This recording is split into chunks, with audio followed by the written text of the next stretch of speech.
Dantooine. It seems like a lifetime since I last set foot on her surface. Though in truth, it's only been a few months. We should be safe from Malak here. For now, at least. Safe? You saw what his fleet did to Terrace. There wasn't a building over 2 stories high left standing. They turned the planet into one big pile of rubble. Even the Sith would think twice before attacking Dantooine. There are many Jedi here, including several of the most powerful Masters of the Order. There is great strength within this place. We can get supplies here and recuperate. The Academy is a place of mental and spiritual healing. Something we could all use after what we've been through. Maybe you're right. It isn't easy to witness the annihilation of an entire planet. I know Mission must be taking it pretty hard. She will find a way to come to terms with her grief. She's stronger than she appears. We just need to give her time. Now I must go speak with the Council. I need their advice on recent developments. After I've met with them, I will meet you outside the ship. I've spoken briefly with the Council. They request an audience with you. We should go at once. An audience with the Jedi Council? It's pretty unusual for someone who isn't even a Jedi. What's this about, Bastila? I'm sorry, Garth, but I cannot tell you. All I ask is that you trust in the Force and the wisdom of the Council. Well, I don't like being left out of the loop, but I'm not looking to get you in any trouble with the Jedi Masters. We'll do things your way for a while. Come, they're expecting us. I will lead you to the Council chambers. You there, Padawan. Why are you not wearing the customary robes of the Jedi? Do you mock the honored traditions of our order? Bastila. I have heard of her. They say she has already mastered the art of battle meditation. Remarkable in one so young. Though I've heard she has a foolish pride in her own talents. But as for you, you claim you are not a Padawan? I find this hard to believe. The Force is strong within you. I can feel its presence. If this is some type of jest, it is in very poor taste. The Jedi Order is not a subject for jokes. Please forgive the abruptness with which I first greeted you. It was harsh and perhaps unfair. My master often warns me that I must learn to control my emotions. I see I have much left to learn. I wish you a pleasant stay here on Dantooine. May the Force be with you. They're waiting for you inside. Ah, so you are the one who rescued Bastila. It is appropriate you are here. We have been discussing your rather special case. I am Jar, a member of the Jedi Council. With me are Master Vrook, Master Vandar, and of course the chronicler of our academy, Master Dorak. Padawan Bastila, I am sure you are already familiar with. This is no trap. The Council just wants to talk to you. There is much that needs to be discussed. Bastila tells us you are strong in the Force. We are considering you for Jedi training.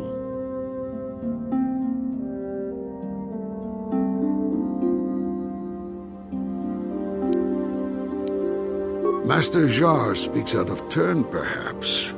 We need indisputable proof of your strong affinity to the Force before we would even consider accepting you for training. Proof? Surely the entire Council can feel the strength of the Force within this man. And I've already related to you the events that took place on Terrace. Perhaps it was simple luck. We both know there is no luck. There is only the Force. We all feel the power in Bastila's companion, though it is wild and untamed.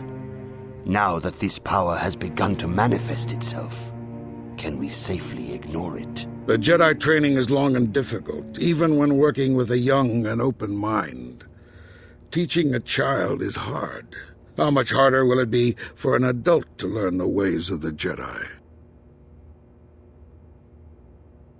Traditionally, the Jedi do not accept adults for training, though there are rare exceptions in the history of our order. But you are a special case. I agree with Master Dorak. Many of our own pupils are leaving the Jedi Order to follow the Sith teachings. We need recruits to stand against Malak. With Revan dead... Are you certain Revan is truly dead?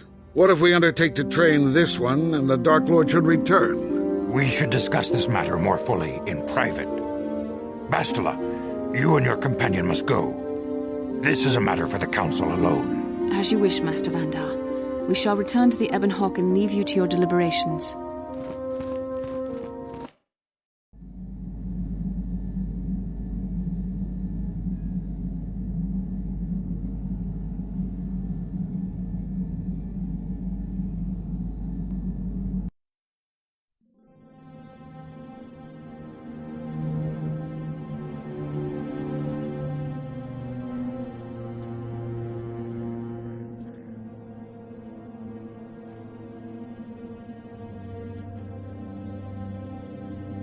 The dark side is strong in this place. I can feel its power.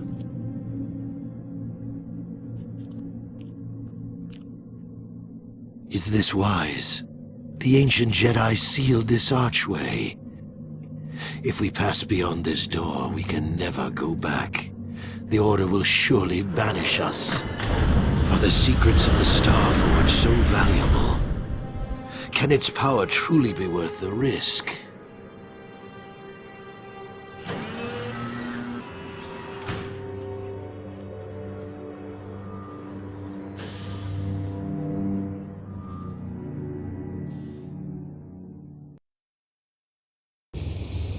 This morning's getting stranger by the minute. First Bastila comes out looking like she saw a ghost, and now you. Well, Bastila did mention that you should go to the council chambers before she left.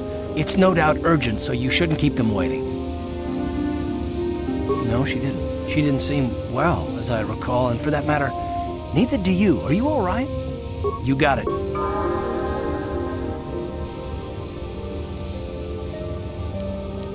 Huh?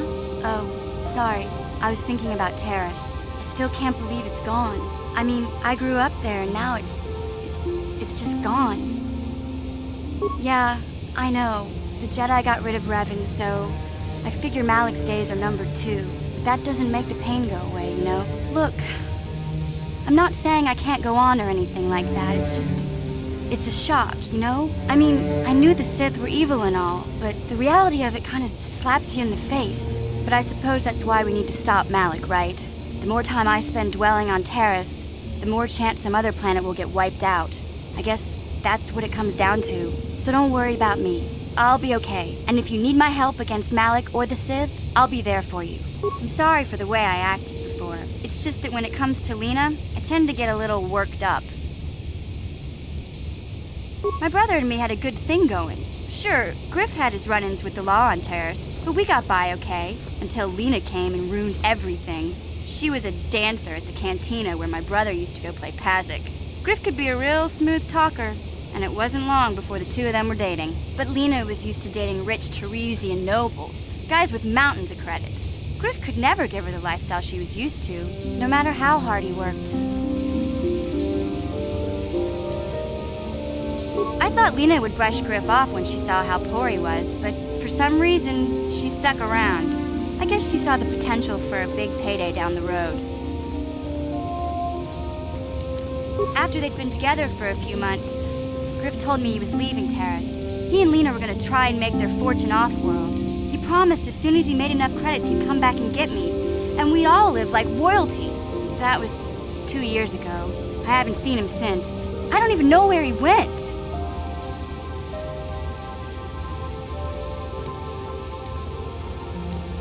Oh, I know what happened. As soon as she got him off Terrace, Lena sunk her claws into Griff butt good. She twisted him around her little finger and made him forget all about me. I know I'll probably never see Griff again. And part of the reason I came with you was the hope that I could find out what happened to my brother. Don't worry. I won't let the search for Griff get in the way of what we're doing. Let's just get back to the task at hand. Is there anything else I can help you with? Okay, have it your way. Yeah, what do you want?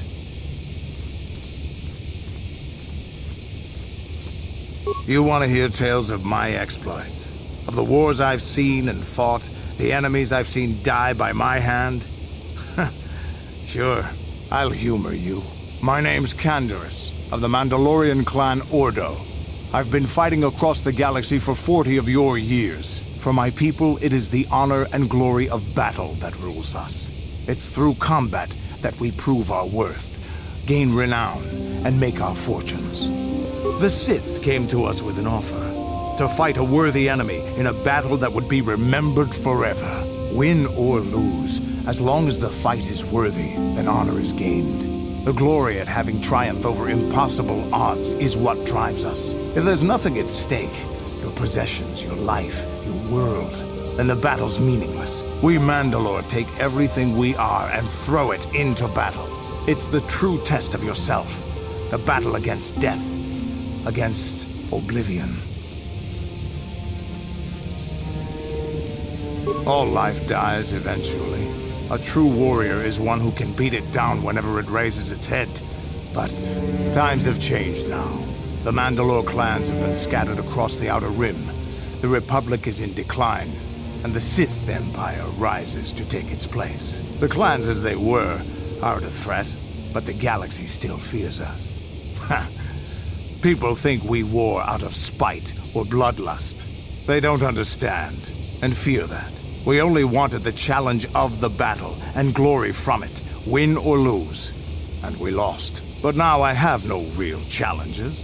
Crushing Davik's enemies and the pathetic gangs in the lower city of Taris could not be considered the most glorious of tasks. When I think of the battles I've fought, the thousands I've killed, the worlds I've burned, I weep for my past.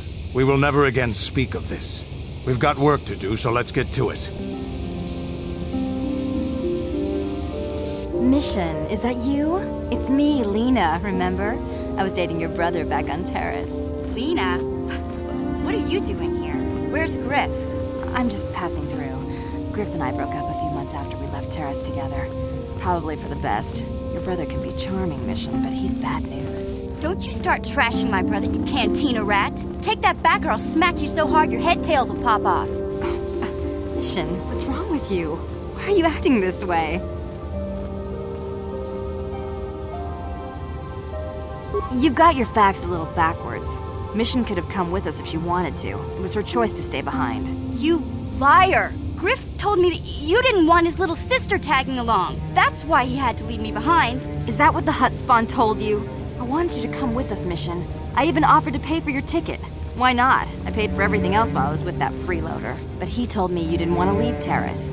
I said we shouldn't even go then. But he said we'd come back and get you after we struck it rich on Dantooine. Just another one of his lies. No, you're the one who's lying. Griff wouldn't... He wouldn't try to leave me behind.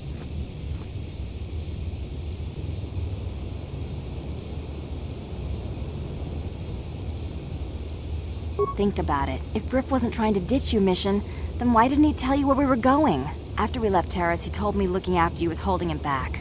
Griff's always looking to blame other people for his own problems. That's why he abandoned you. He did the same thing to me, too. As soon as I ran out of money, he started blaming me for all of his problems. Like it's my fault his get-rich-quick schemes never work out.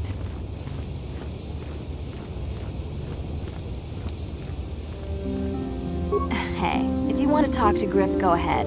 Last I heard, he was going to make a fortune working the Zerka Corp mines on Dantooine. But as far as I'm concerned, he's out of my life forever. Griff's better off without you anyway, you table-dancing, brother-stealing home wrecker. I guess that's my cue to leave then. I didn't mean to upset you, Mission. But one day you'll see I'm right about your brother. I only hope it's not too late by then. Don't tell me you believe Lena's lies. Griff might be working as a miner on Dantooine, but the rest of her story is Bantha Poodoo. You can't trust someone like her. At least Griff's free of her clutches. I'd like to go speak to the Zerka Corp rep on Dantooine if we have time. Maybe I can arrange to see my brother again. I just hope he's not in any kind of trouble when we do. Kukuno no ba mulera chikun. Tonghit kun chonching. Ne boboje mata ne punage. Dolpi kikiwana.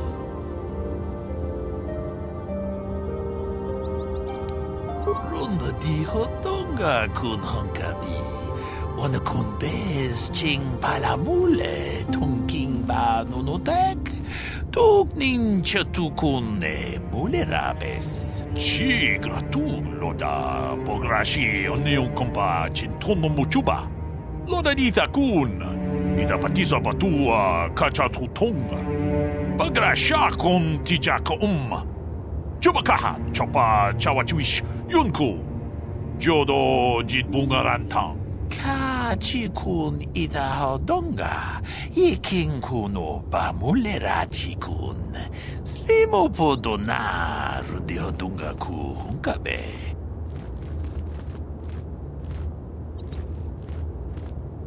Takom justach miki grabalmogo. Kachi ita hodunga. Kachikun ida hodonga. Yiking kuno ba mulerachikun. Slimo podona rundi hodunga ku hunkabe. Takom justach miki grabalmogo. Kachi ita hodunga. Kachi ita hodonga. Yiking kuno ba mulerachikun. Slimo podona rundi hodunga ku hunkabe. Takom justach miki grabalmogo. Kachi ita hodunga. Yiking kuno ba mulerachikun. Slimo podona rundi hodunga ku hunkabe.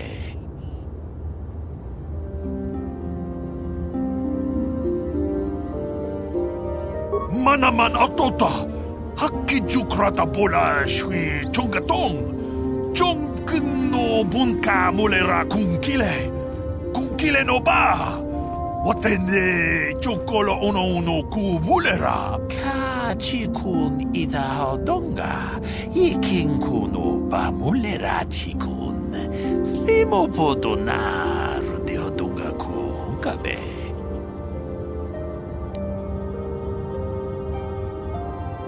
Ta kumjus tak miki grabel mogo. Kachichu ita bodunga. Tolbabank wale oganda naru chuchut. Mogesha ponka bola wana chikne. Pamule slimo podadada nanga kumbist mule rabes. Tolpa da pongwale kando nango chuchut. Kavadum ku pelio botenya. Bonanai kuchu. Hawaga poska chokola. Mucha shag panka.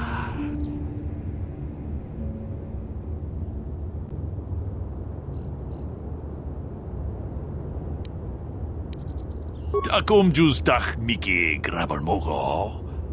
Kachi ita told us of a most unusual development. She claims you and she have shared a dream.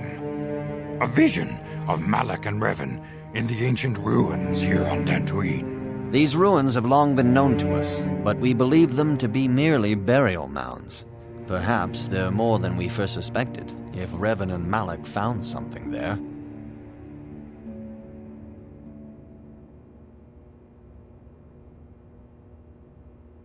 Bastila has described this shared dream to the Council in great detail. We feel it is more than a dream. It is a vision. The Force is acting through you, as it acts through Bastila.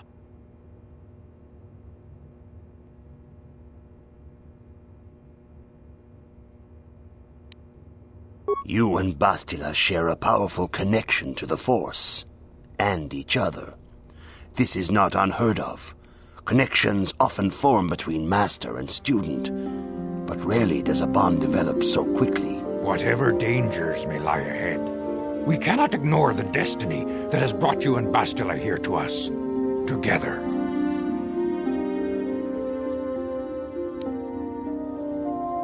You and she are linked, as is your fate to hers.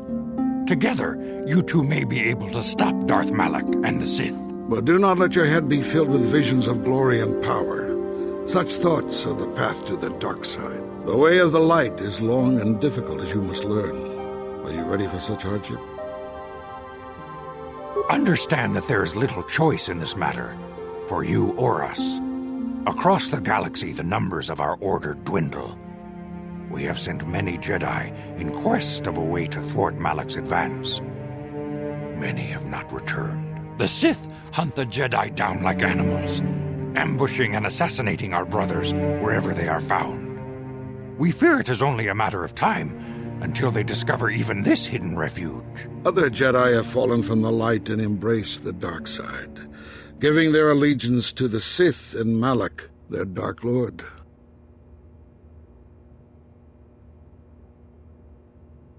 The lure of the dark side is not easy to resist. Malak's power grows as more and more planets fall to his conquering armies. If Malak is not stopped, the Republic will fall, and the Jedi will be hunted to extinction.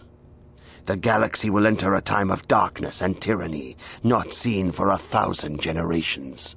The Council has decreed that you and Bastila must investigate the ancient ruins you dreamed of, once the Council deems you ready. Perhaps there you will find some clue, some explanation of how Revan and Malak were corrupted, and perhaps there you shall find a way to stop them.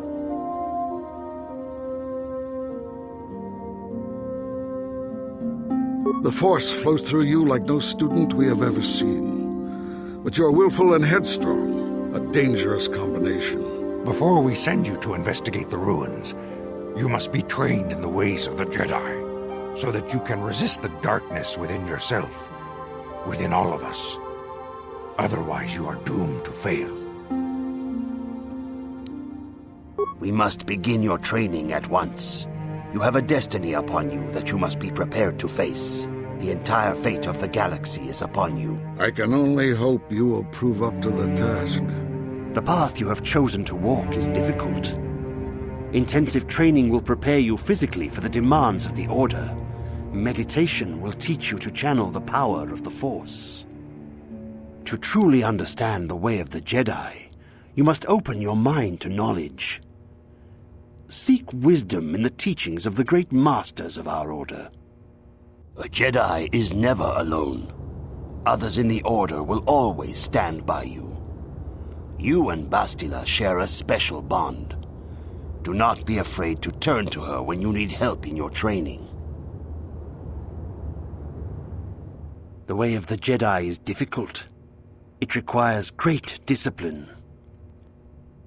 Yet even though you are a mere apprentice, your potential is unlimited, and your progress amazing. In all my years, I have never seen one who has mastered the initial training so quickly. You have done in weeks what many cannot do in years. I am honored to welcome you fully into the Jedi Order. Soon your apprenticeship will end, and you will be granted the title of Padawan, the lowest rank of those within the Jedi Order. Yet first you must prove yourself worthy.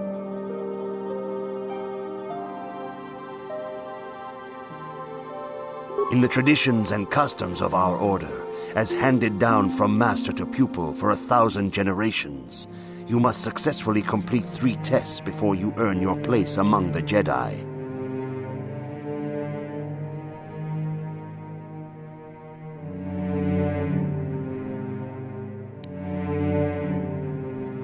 These tests will see if you have truly mastered the training you have been given, both mental and physical.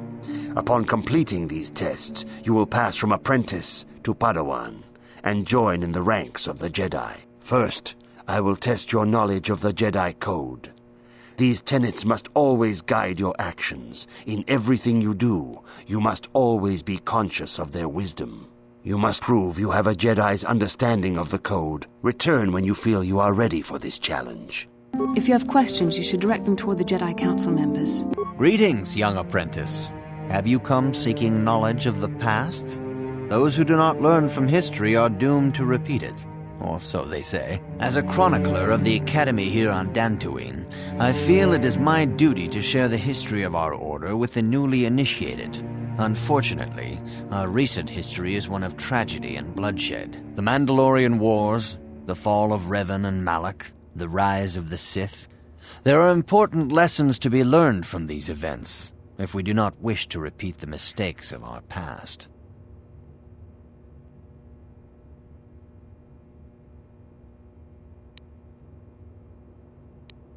All Jedi must know the Code. Its tenets are the fundamental teachings of our Order. Think and meditate on these truths, apprentice. There is no emotion. There is peace. There is no ignorance. There is knowledge. There is no passion. There is serenity. There is no chaos. There is harmony. There is no death. There is the Force. Knowledge of the Code will lead you to the rank of Padawan, and knowledge of the Order and its history will guide you down the path of the light.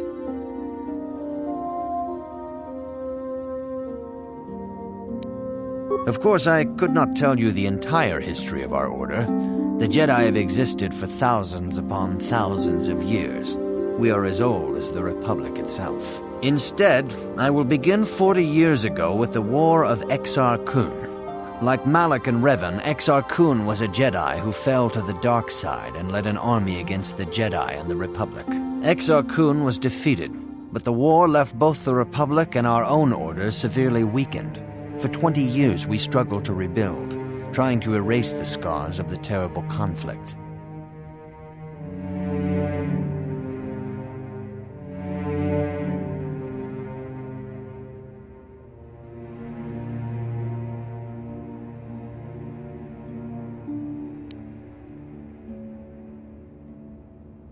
"20 years ago, the Mandalorians, aware that the Republic was in a weakened state, began conquering small worlds on the Outer Rim.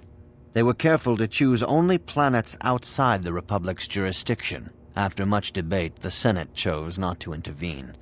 As long as the Mandalorians avoided planets that were members of the Republic itself, there would be no retaliation.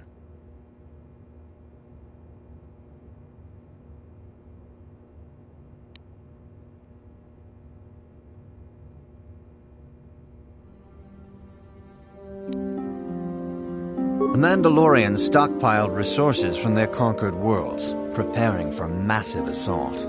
7 years ago, they launched a simultaneous attack in 3 separate sectors of Republic space. The Senate had no choice but to retaliate with the entire Republic fleet. The Mandalorian Wars had begun.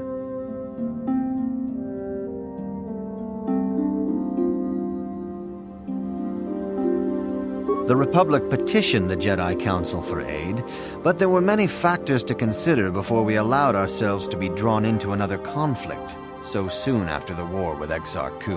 While the Jedi Council preached patience, there were many among our order who were eager for us to join the battle. 2 young knights in particular demanded immediate action, Revan and Malak. They rallied many of the Jedi to their cause, and against the wishes of their masters, joined the Republic fleet battling the Mandalorians. Revan was a brilliant military leader, and the Republic fleet began to win victory after victory.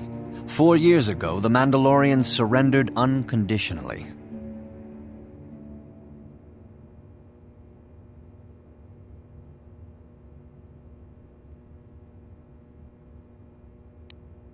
Revan and Malak were heroes, the great saviors of the Republic. 1/3 of the Republic fleet was under their direct command. And then something happened. Instead of returning after the war's end, the ships under Revan's command went deep into unexplored space. They claimed to be searching for the last remnants of the Mandalorian fleet. All contact was lost. For many months it was assumed some great disaster had befallen the entire fleet. Everyone thought they were dead. There were unsubstantiated rumors of Revan and Malak being seen on a number of different planets during these months, scattered sightings that were never confirmed.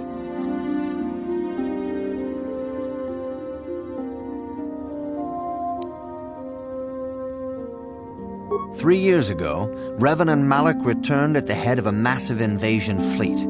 Revan had assumed the title of Sith Lord. The hero had become a conqueror. Some of the ships in the Sith fleet are those that were under Revan's command during the Mandalorian Wars, but many more are of an alien design we've never seen before. The source of this massive fleet is one of the many things about the Sith we cannot explain. It seems impossible to have created it in such a short time, yet we cannot deny its existence. The source of the Sith soldiers is unfortunately much easier to understand. Initially, the bulk of the force were former Republic soldiers who had served under Revan. With each conquest, thousands more flocked to join the invaders, swelling their numbers. Even many of our own order have betrayed us, lured by Sith promises of riches and power. For 2 years, the Sith were all but invincible. Fortunately, Bastila and her battle meditation allowed the Republic to win a few key victories and kept the Sith from total triumph. In desperation, we set a trap for the Dark Lord. Bastila was with the strike team that tried to capture Revan, as you probably know. She was there at Revan's end. That was nearly a year ago, but things have not improved. Malak has stepped in and assumed the mantle of Dark Lord for himself, though he's far from Revan's equal in strategy or tactics. Still, his fleet continues to grow in both ships and soldiers. If we do not find some way to stop the Sith soon, Malak will overwhelm us with sheer numbers.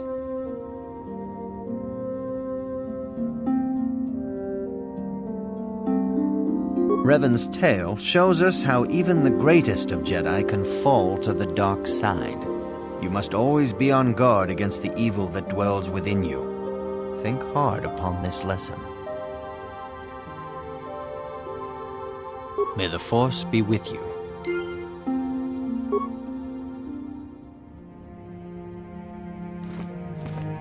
Good evening, apprentice. I trust your training goes well. All Jedi must know the code. Its tenets are the fundamental teachings of our order. Think and meditate on these truths, apprentice. There is no emotion. There is peace. There is no ignorance. There is knowledge. There is no passion. There is serenity. There is no chaos. There is harmony. There is no death. There is the Force. I have faith that you will achieve the rank of Padawan soon. Master Jar is most impressed with your progress. May the Force be with you, apprentice. I see you insist on wandering the halls of our enclave when you should be busy studying your lessons. You do not know the Jedi Code? Without knowledge of those doctrines, all your training will be for naught. All Jedi must know the Code. Its tenets are the fundamental teachings of our order. There is no emotion. There is peace. There is no ignorance. There is knowledge. There is no passion. There is serenity. There is no chaos. There is harmony. There is no death.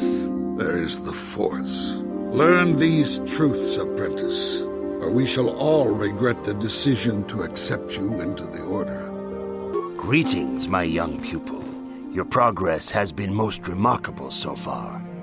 Are you here to continue your training in the ways of the Jedi? Soon your apprenticeship will end, and you will be granted the title of Padawan, the lowest rank of those within the Jedi Order. Yet first you must prove yourself worthy in the traditions and customs of our order, as handed down from master to pupil for 1,000 generations. You must successfully complete 3 tests before you earn your place among the Jedi. These tests will see if you have truly mastered the training you have been given, both mental and physical. Upon completing these tests, you will pass from apprentice to Padawan, and join in the ranks of the Jedi. First, I will test your knowledge of the Jedi Code. These tenets must always guide your actions. In everything you do, you must always be conscious of their wisdom. You must now prove you have a Jedi's understanding of the Code by completing these fundamental precepts of our order. There is no emotion.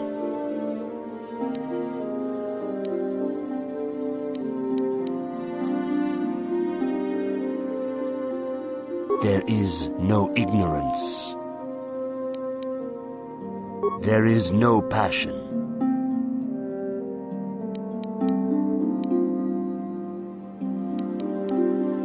There is no chaos.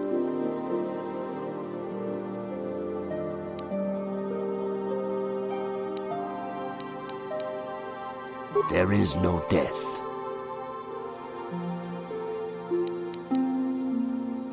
You have learned your studies well, apprentice. It will not be long before you are a full member of our order. But first, you must pass the second test and learn about the most prized possession of a Jedi, the very symbol of our order, the lightsaber. The lightsaber is the traditional weapon of our order. It is a symbol of a Jedi's skill, dedication, and authority. And each lightsaber is as individual as the Jedi who wields it. The blade is made of pure energy, focused by polished crystals in the hilt. As the second test, each Jedi must construct his lightsaber with his own hands. And now it is your time. Speak with Master Dorak, and he will guide you through the choosing of a crystal. Ah, you have come, young apprentice, at Master Zar's bidding. He sees great promise in you, as do I. The time has come for you to choose the color of your lightsaber. This color also reflects your demeanor and position within the Order. Blue is the color of the Jedi Guardian. This Jedi battles against the forces of evil and the dark side. They focus more on combat training and use of the lightsaber. Yellow is the color of the Jedi Sentinel. This Jedi ferrets out deceit and injustice, bringing it to light. They focus less on combat and more on other skills and abilities. Green is the color of the Jedi Consular. This Jedi seeks to bring balance to the universe. They mediate between other groups, using their powers to end conflict and preserve peace.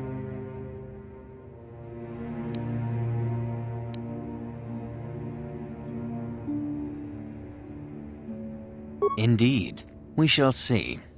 I will now ask you questions, and your responses will indicate which class you lean most towards. A woman and her small child are beset by a desperate-looking group of thugs.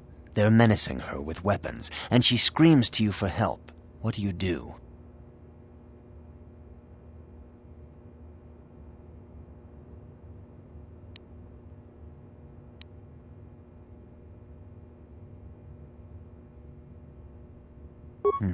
Indeed.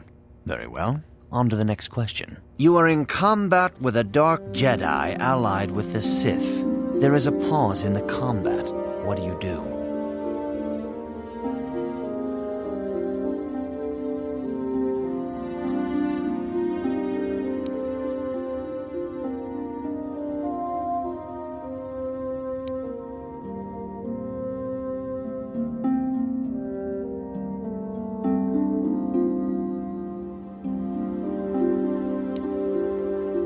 Yes, I suspected as much. Now for the next question. There is a locked door, and your goal lies on the other side. What do you do?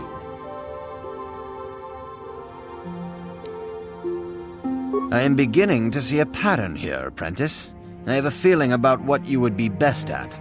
But first, the final question. You are the head of an enclave on a contested world. The Dark Jedi have infiltrated and are causing unrest across the planet. What do?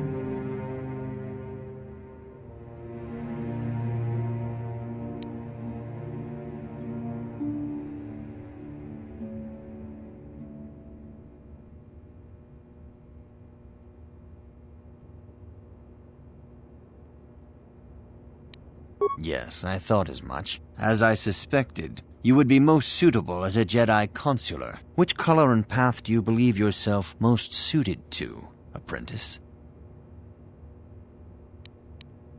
Here is a green crystal for your lightsaber. Go speak to Master Jar again, and he will instruct you on how to construct it. Ah, good. Now that you have selected your crystal, we shall begin the construction of your lightsaber.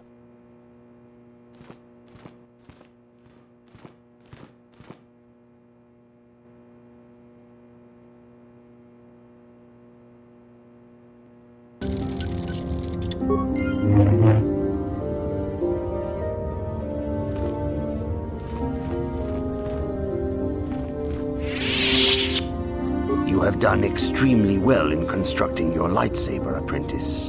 Your crystal seems to have been set perfectly. It is rare indeed for that to happen the first time one constructs their lightsaber. These crystals are very rare, found only in certain caves strung in the Force. By adding crystals to your lightsaber, you can alter or enhance its properties. There have even been unconfirmed rumors of certain Force-sensitive caves here on Dantooine that may hold these crystals. It is a rumor only. I do not know if there's any truth in it, but you must learn first to use your lightsaber and take care when drawing it. Your lightsaber identifies you as a member of the Jedi Order. With such recognition comes honor and respect, and the attentions of dangerous enemies. The Sith and Dark Jedi will seek to destroy you, apprentice. And you must prove yourself worthy in battle against a foe who also wields a lightsaber. Are you ready to face the final challenge, apprentice?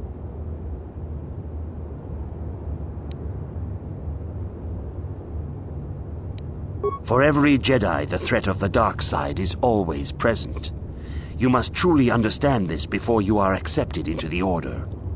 You must see the corruption of the dark side for yourself. Even here on Dantooine, there are places where the dark side holds sway, twisting and tainting nature itself. The ancient grove once used for deep meditation by the Jedi is now tainted.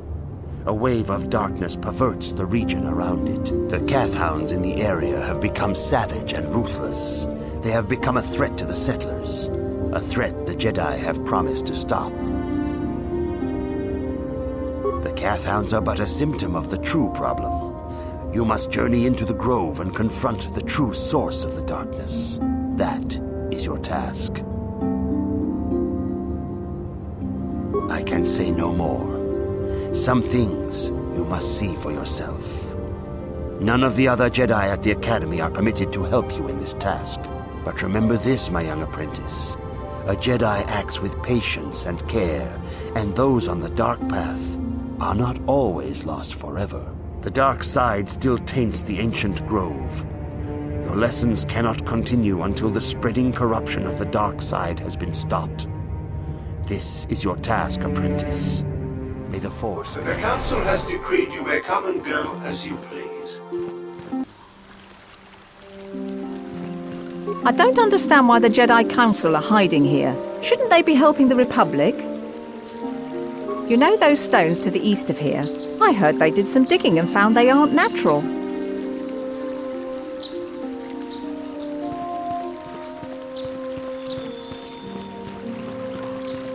It is good sometimes to stop and reflect on the beauty of nature and the Force. I am sorry. I tend to get carried away. I do not believe we have met, apprentice. My name is Nemo. Is there something I can help you with? Indeed. What is it you would like from me? The Council has told you nothing of the Grove? Do not be so quick to judge circumstances about which you are ignorant. Not everything may be as transparent as you would believe. The Grove can be found to the south and east in the plains, but be wary of Cathounds. They may be agitated by the power in the Grove. Is there something else I can help you with? Very well. What is it you wish to know? Ah, yes, those caves. Those caves are dangerous for the unwary. Kinreth spiders infest the places.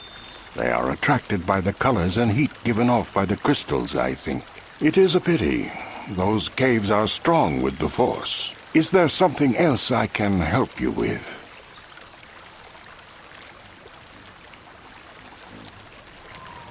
About me? I am truly flattered. What is it you wish to know?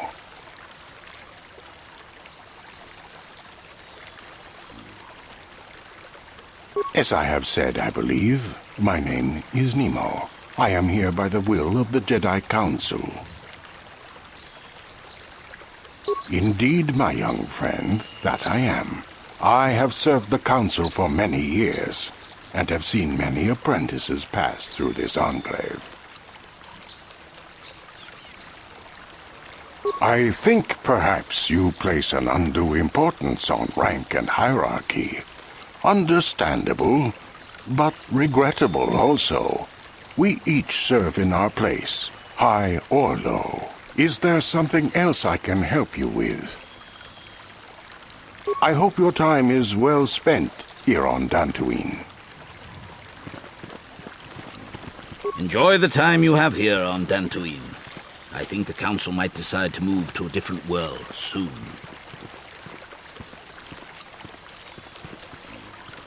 Hello. I'm afraid I'm not very good at explaining things. If you have any questions, please ask my husband. Greetings, friend. I think I can safely assume you are a member of the Jedi Order. Has the Council agreed to hear our petition?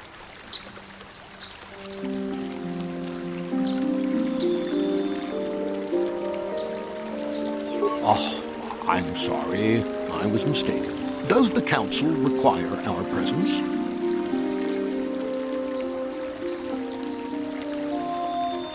Oh, I see. I am mistaken. How may I be of assistance? My name is Gar. Me and my fine wife, Rilke, here... A pleasure. ...live on one of the northern farms. But the Cathounds and the Mandalorian problem has been getting really bad of late, and we're here to ask the Jedi Council to help.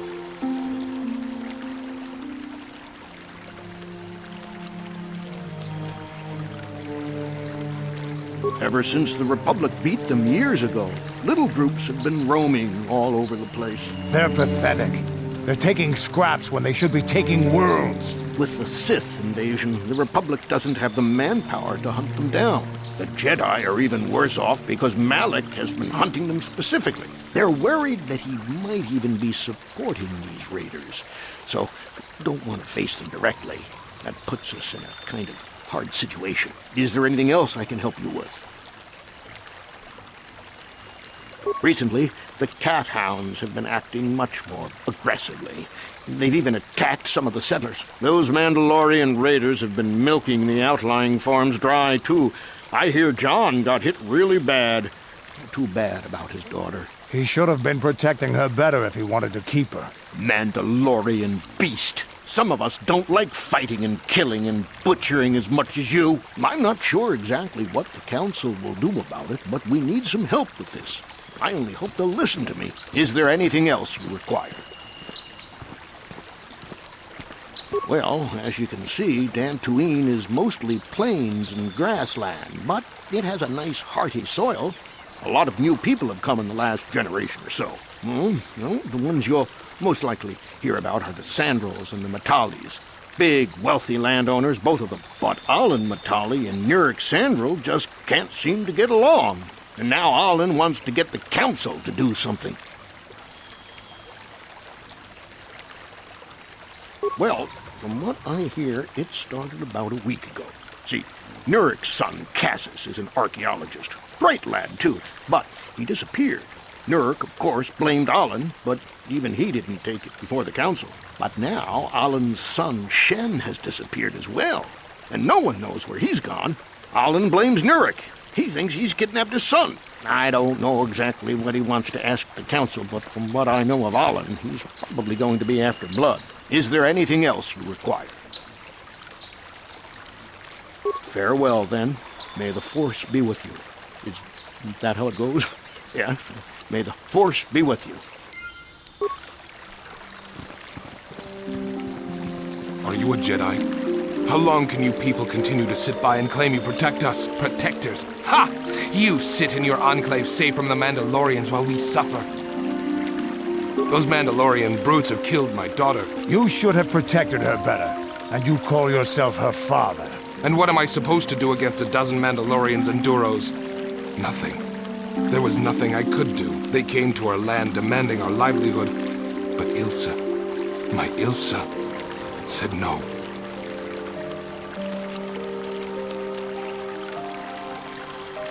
There was nothing I could do. Too many of the Mandalorians and their Duros allies. I've come here to ask you, please, Master Jedi, stop these raiders and get revenge for my daughter.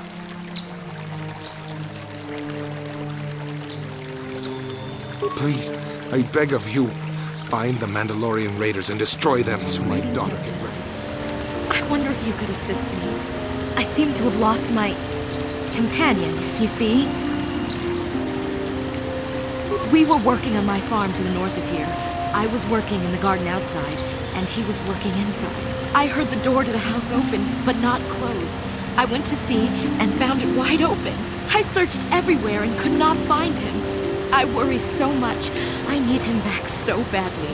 I wonder if could he have been kidnapped? Maybe it was the Mandalorians. Or maybe Cathhounds. But no, Cathhounds are not intelligent enough to open doors. Although they have been more vicious lately. No, it must have been someone who could open the door by himself. Come to think of it, the door was locked.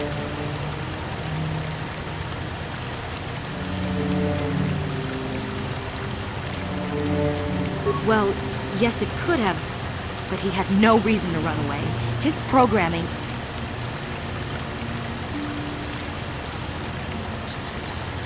Well, yes, he is a droid, but he is very valuable to me all the same. He's the last piece of my poor passed-away husband that I have left. He is very dear to me, my precious is. I don't know what I'd do without him. He's the only companionship I have on all of Dantooine. He is a personal assistance droid. My husband was a genius at constructing droids.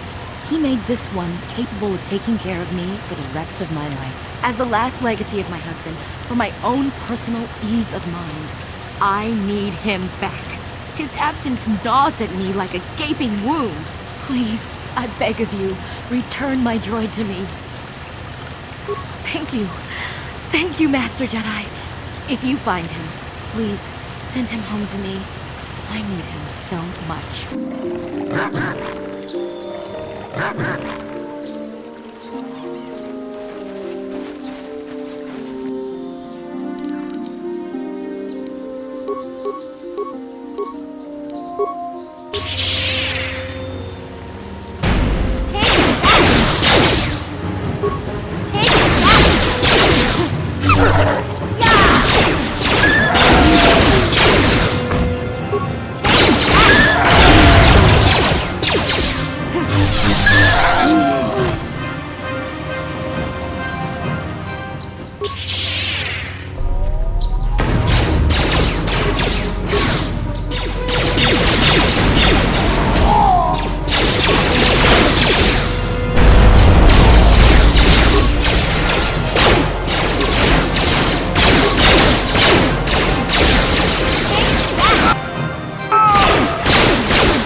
Be your doom!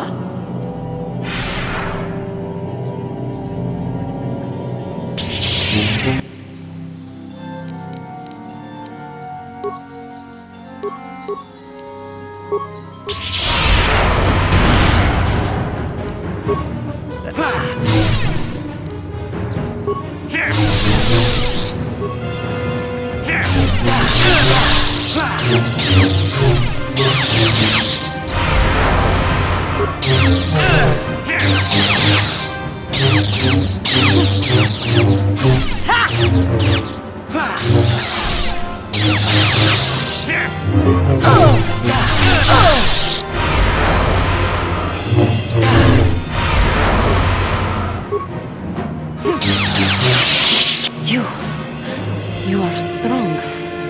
Stronger than me, even in my darkness. I am Juhan, and this is my grove. This is the place of my dark power. This is the place you have invaded. When I embraced the dark side, this is where I sought my solace. It is mine. When I slew my master, Quatra, I knew I could never go back. And now I revel in my dark power. Power enough to crush the life from someone such as you. Or so I had thought.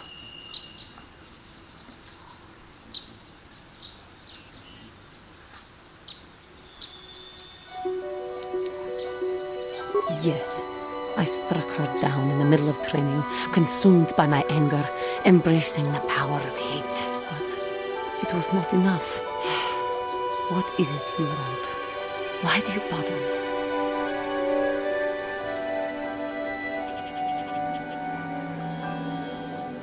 The Council has sent you here to kill me. Why then, when you bested me so easily, did you not simply finish your task? Is it not apparent that I can never be saved?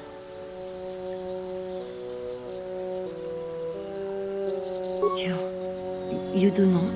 I am pathetic. I sit here and think myself to be great by embracing the dark side, but I am nothing. There is no way I could be turned back. I always thought they held me back. Or jealous of my power. This is only because I was not good enough to meet their standards. I never have been. I thank you for your kind words, Jedi. I seem to still have much to learn, both about being a Jedi and about myself. But I wish the cost of my ignorance had not been so high. I wish that my master had not suffered because of me. I only wish things could have been different. If she were alive now, there would be so much I would say to her. So much I would apologize for. How can the Council ever take me back with what I have done? Striking my master down in anger is unforgivable. I should convince them that I am truly repentant, that I am willing to forsake the dark side, and maybe, just maybe, they would accept me back. Do you think they would? Could it be possible after what I have done? I thank you, Master Jedi. I will return to the Council then. I shall submit myself to their judgment and hope they will forgive me. Again, I thank you. I am sure I will hear great things about you in the future. 뭔가 군비스돌비 기구미안나 동 바투가스 박딜레아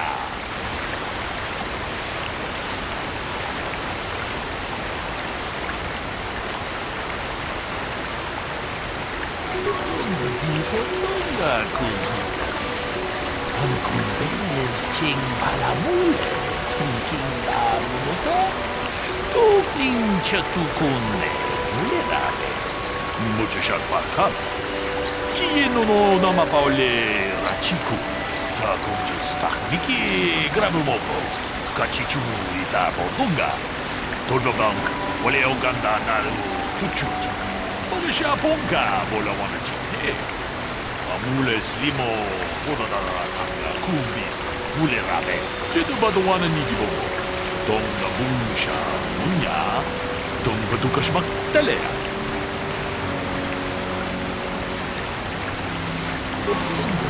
뭔가 군한가 어느 군대에서 징발라몰레 통긴바로다 똑링쳐투군네 물레라베스 카치군 이다하던가 이킹군오빠 물레라치군 스티모포도나 리어둥가 군가베 통하이광 주지 좀lumpa 리타포에 티키토 Dolpa da bongualeo gandona chuchu. Kachi chu ita dundonga. Yumalita kuto dun. Chilamulane nindupobo. Wonga kumbis jang ba mulira. Wonga digo donga kunhungabi. Wonga kumbes ching palamule. Tungking ba munote. Tukning chatukunne mulirabes. 카치군 이다하던가 이킹군오빠 물레라치군 스티모포도나 리어둔가 군가베 론더디호던가 군헌가비 어느 군베스 징발라몰레 통킹바누노닥 똑닝쳐투군네 물레라베스 카치군 이다하던가 이킹군오빠 물레라치군 스티모포도나 리어둔가 군가베 론더디호던가 군헌가비 어느 군베스 징발라몰레 통킹바누노닥 똑닝쳐투군네 물레라베스 카치군 이다하던가 이킹군오빠 물레라치군 스티모포도나 리어둔가 군가베 론더디호던가 군헌가비 어느 군베스 징발라몰레 통킹바누노닥 똑닝쳐투군네 물레라베스 Muchas gracias. ¿Quién no nama paole rachikun? Ah, greetings. You must be assisting Master Baluk in his investigation. I'm Handon Gould. Perhaps you've heard of me? Well, I presume you wish to hear my story, then. I shall tell you, of course, but there's not much to it. I'm sure that you'll agree that Rickard is quite obviously guilty of murder. You see, I was out here running earlier today. Yes, running. I do that a lot. Can't stand speeders, never use them. Keeps me in shape, too, you know. Anyway, I was out running on the other side of that bridge there. All of a sudden, I heard a shot coming from over here. I ran over and found this man Calder lying on the ground, dead. And I saw Rickard come skulking out of the shadows of the rocks south of the river. And I knew something was wrong. I hit my emergency button and called the Enclave right away. Well, there. That's my story. Now, please hurry this up and arrest Rickard so I can get on with my day. Another Jedi, huh? Helping that Twi'lek investigate, no doubt. He seems stumped. I'm Rickard Lusov. Maybe you can figure this out and let me get out of here.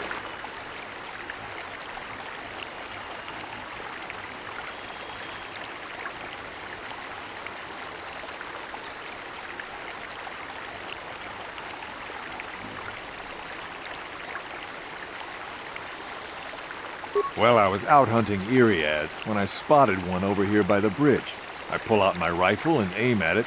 I couldn't see it that well, mind you, because the damn sun was in my eyes. So I shoot it and it drops. I walk over here and find Handon standing over Calder's body. So why don't you get this whole farce over with and send that whiner Handon to the prison he belongs in? So, what do you want to know? Well, I was out hunting Iriaz south of here, and I saw one over by the bridge. The sun was pretty much right behind it, though, so I couldn't see it none too clearly. I shot, and when I came over here, I found Handon standing over the body, holding his side. There wasn't an Iriaz in sight. I think he might have taken it. Calder must have been hunting it himself, because there was a rifle lying close to the body. Bullock's got that now. Mine, too. I want that back.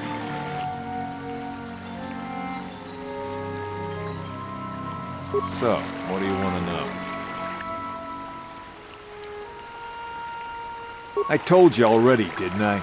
Was hunting some Iriaz. Haven't seen many in the area recently, what with those cat hounds acting up. But they're still around. Was in my blind a little south of here when I spotted one, like I said before. I shot and pow! It went down. But when I come over here, there's Handon standing over the body and the Iriaz was gone. Now I don't have nothing to do with this, so can I go now?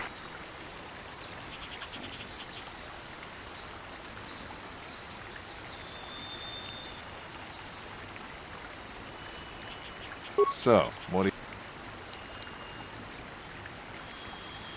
Well, I kind of sprained my ankle running through the bush before I found the body, but it's nothing that serious.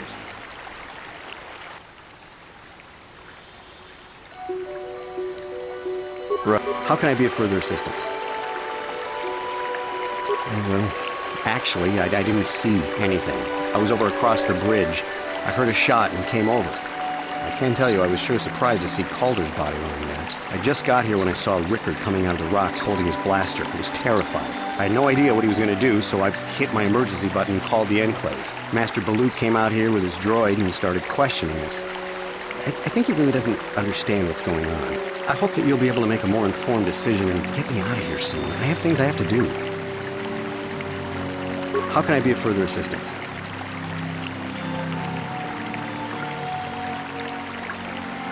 I was taking my daily constitutional. I just happened to be running by when I heard a shot. I ran over and found Calder's body lying there.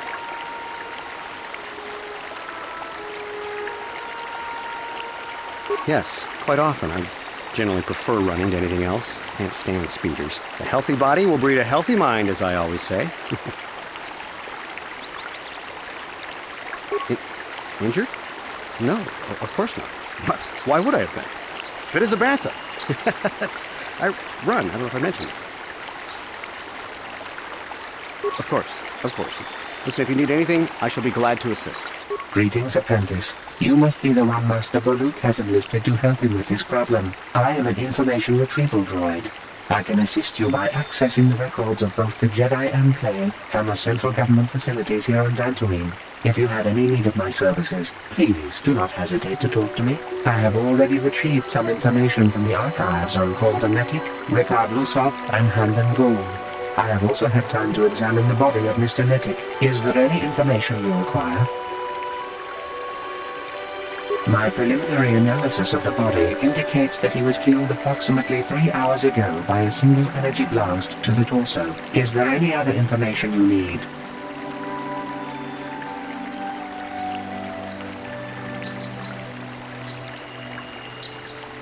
These plains are rife with wild animals, not all of them benign. The Iriaz are mostly docile, but can easily be provoked to violence. Cat hounds, on the other hand, are much more deadly.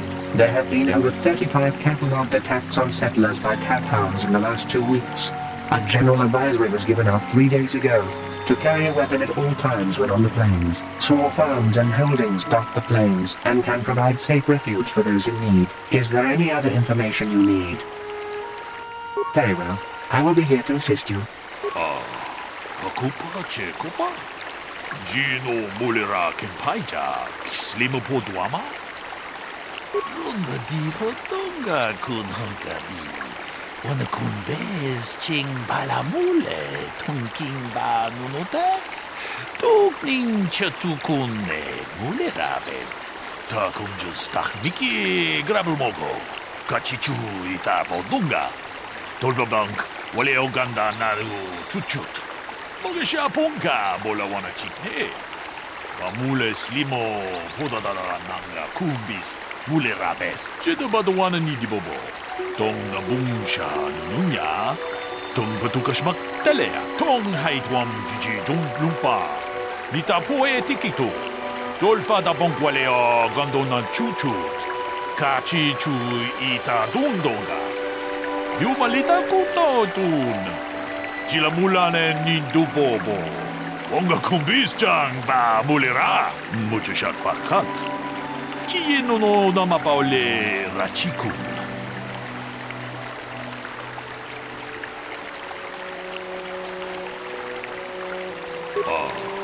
Akupa che kupa. Jino mulera ke paita kislimu podwama.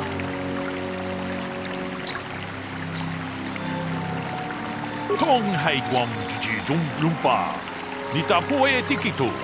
Dolpa da bonkwaleo gandona chuchut. Kachi chu ita dundonga. Yumalita kuto tun. Chilamulane nindubobo. Onga kumbis jang ba mulera. Ta kunjus takmiki grabulmogo. Kachi chu ita bodunga. Dolpa bank waleo ganda naru chuchut. Mogesha ponka bola wana chikne. Mule slimo podadara nanga kumbis mule rabes kachikun ida hodonga ikin kuno pa mule rachikun slimo podona undi hodonga ku hunkabe mucho shat pakat kiye no nama paole rachikun. How can I be of further assistance? I knew him a little bit, but I was not any sort of great friend to him or anything. I never really associated with him that much. In truth, I didn't really want to. He had a reputation. Very inconsiderate of family, I heard. But merely having heard unkind things about someone wouldn't make me want to kill him. I'm sorry, I'm getting a bit agitated. Why must we remain here? Can't you see that Rickard must have shot him? How can I be of further assistance?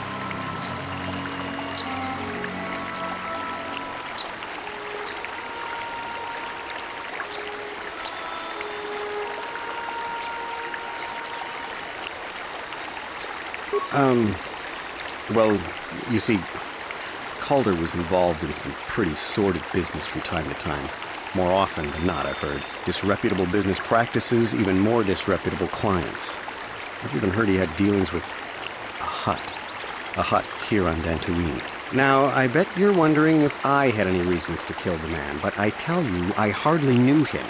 I saw him once or twice, yes, and I've heard some pretty unkind things about him, but certainly nothing that would make me want to kill him.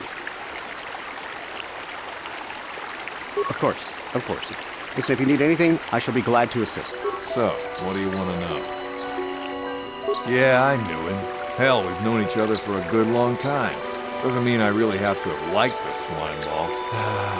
Maybe I shouldn't be so hard on him. Especially now that he's dead. We actually got along pretty well most of the time. We just had our differences. We were actually business partners. We were involved in some orbit-to-ground transport operations for Aerotech. Can I leave now? I should probably be the one to give the news to his wife. So, what do you want to know?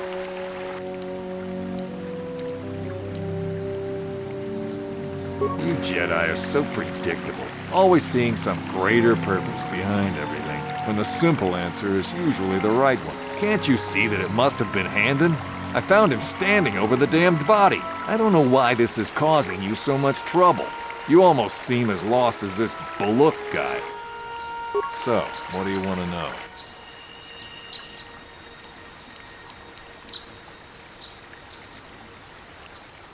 Right. Is there any other information you need? The Southwood Speeder rental business has records that over the past 7 weeks, a speeder had been rented by Mr. Nettic and Mr. Gould. Is there any other information you need? According to the municipal authorities near the Garang spaceport, there had been news of violent drunken activity in a cantina attached to the port. Apparently, a Mr. R. Lusoff was making accusations at a Mr. C. Netic about cheating him in a business deal. Jedi Tuka was dispatched to the scene and restored order. Is there any other information you need?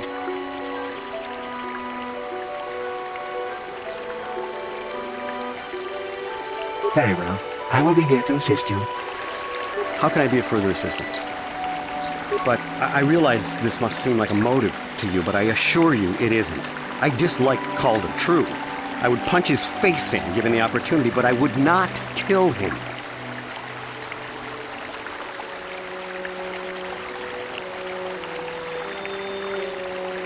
My wife was cheating on me with him. I slept in my own bed while I was in the next room.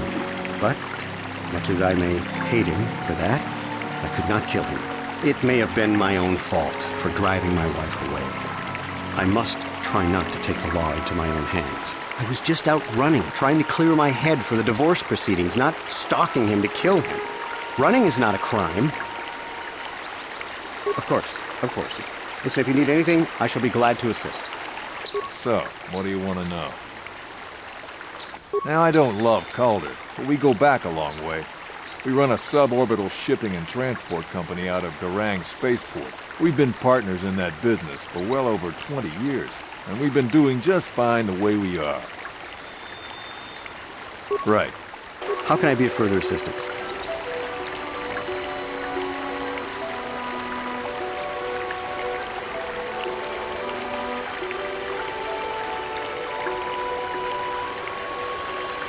Of course. Wanakun bez ching palamule tongking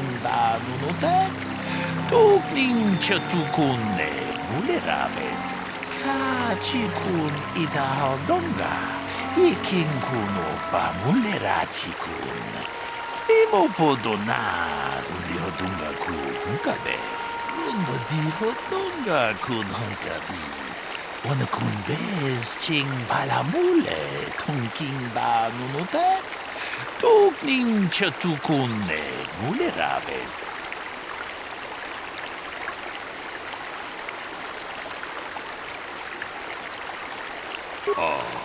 Pakupa chekopa Gino mulera kempaija slimo podwama Takumjus takmiki grabulmogo Kachichu ita bodunga. Dolbabank wale oganda naru chuchut. Bogesha ponka bola wana chikne. Wamule slimo podadara nanga kubis mule rabes. Kachikun ita hodonga. Ikinkuno pa mule rachikun. Slimo podona di hodunga ku unkabe. Mucho shot pakhant. How can I be of further assistance? That blaster was stolen from my house last week. I never knew what happened to it. I hardly have enough money to afford a single blaster, let alone another. I can't tell you how important it is to have a weapon on hand with all these ravenous cath hounds around. Even an Irias can take a man down if it gets in the mood. Every settler has a weapon. It's our most prized possession. I would most appreciate it if I could have that back after you determine that Rickard is the killer. So, what do you want to know?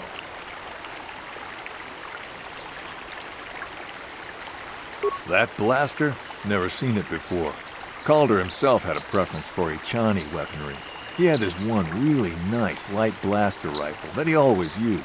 Always wished I could get myself a rifle like the one he had. Ichanis make delicate weapons with too little firepower.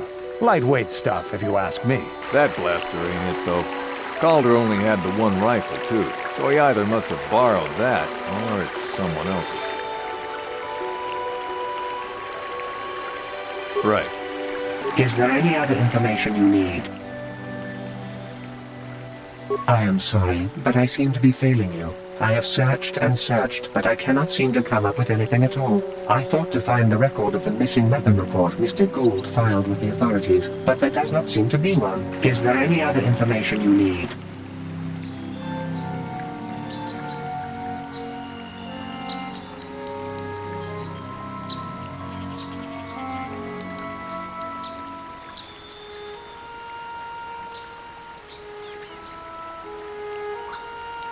I am sorry, but I seem to be failing you. I have searched and searched, but I cannot seem to come up with anything at all. I thought to find the record of the missing weapon report Mr. Gould filed with the authorities, but there does not seem to be one. Akupa Chekupa? Gino Mulira Kimpaija, Slimo Poduama?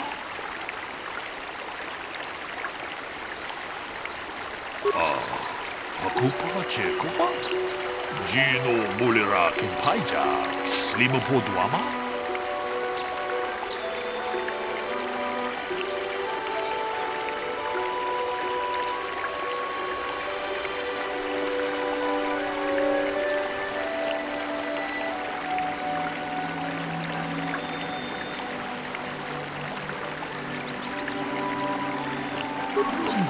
Tonga kun hankabi. Wana kun bez ching palamule tunking ba nunote. Tokning chatukunde mule rabes. Kachi kun ida hardonga. Iking kuno pa mule rachi kun. Stimo podona di hodunga kun kabe. Mucho shat bakab. Kieno no dama paole rachi kun. Is there any other information you need? I have just received back an analysis of a sample of the blood found on the weapon. It had been sent back to the enclave just before you arrived. The blood on the weapon is definitely not Calder's. Unfortunately, there was a bacterial contaminant in the sample that had been taken back to the laboratory, and it had become degraded. We cannot get any more specific analysis from that sample other than the fact it did not belong to Calder. Is there any other information you need?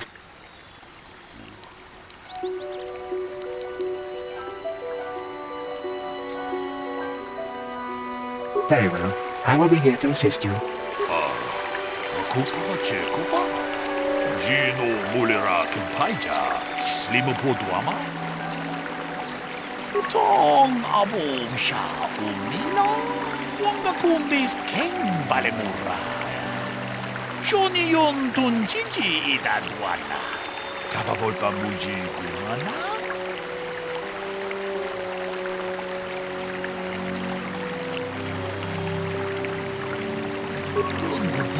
Tonga kun hankabi.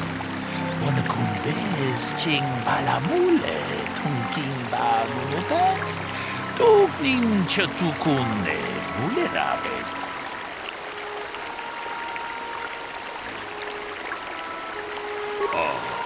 Akupa Chekupa? Gino Mulira Kimpaija, Slimo Poduama?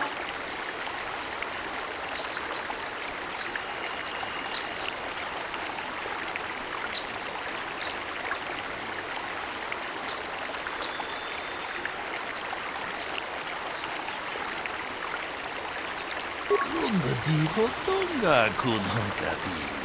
Wana kun bez ching palamule tunking ba nunotek. Tokning chatukunde mule rabes. Hey, what are you doing? Jedu Badawana Nidibobo. Tong Nabungsha Ninunya. Tong Patukashmak Telea. Ta Kunjus Tahmiki Grabelmogo. Kachichu Ita Bodunga. Tolbabank. Wale Oganda Naru Chuchut. Mogesha Ponka Bolawana Chikne. Mule Slimo Podadara Nanga Kumbis Mule Rabes.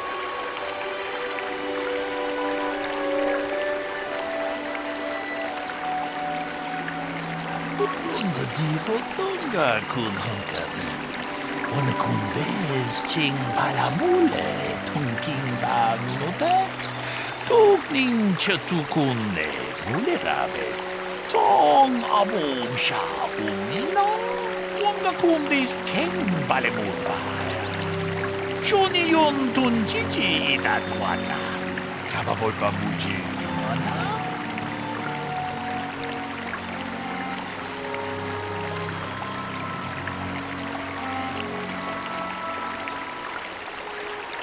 Ta Kunjus Tahmiki Grabelmogo. Kachichu Ita Bodunga. Tolbabank Wale Oganda Naru Chuchut. Mogesha Ponka Bolawana Chikne. Mule Slimo Podadara Nanga Kumbis Mule Rabes. Kachikun ida haldonga. Ikinkuno pamuleratikun. Slimo podona rundihodunga ku hunkabe. Rundihodunga kun hunkabi. Wanakun bez ching palamule tunking ba nunotak. Tugning chatukunne mulerabes. Tong haitwam jiji lumpa. Nitapoe tikito. Dolpa da bonkwaleo gandonan chuchut. Kachi chu ita dundonga. Yumalita kuto dun. Chilamulane nindubobo. Onga kumbis-chan ba mulera. Damn you. Damn both of you. Takunjis takmiki grabelmogo. Kachi chu ita bodunga. Dolpa bank waleo ganda naru chuchut. Mogasha ponka bola wana chikne. Amule slimo podadara nanga kumbis mulerabes. Kachikun ita hodonga. Ikinkuno pamuleratikun. Slimo podona rundihodunga ku hunkabe. Tong haitwam jiji lumpa. Nitapoe tikito. Dolpa da bonkwaleo gandonan chuchut. Kachi chu ita dundonga. Yumalita kuto dun. Chilamulane nindubobo. Onga kumbis-chan ba mulera. Achuta. Onga kumbis dolpi kikuyana. Dong patugas maktelea.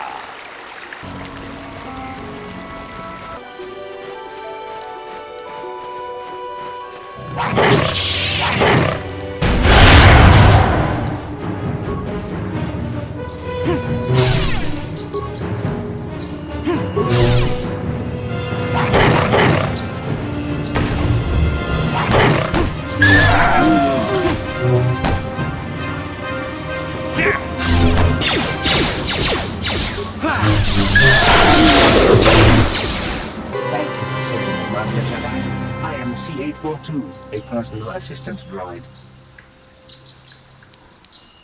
That was not that bad, compared to what I had to endure back at my owner's.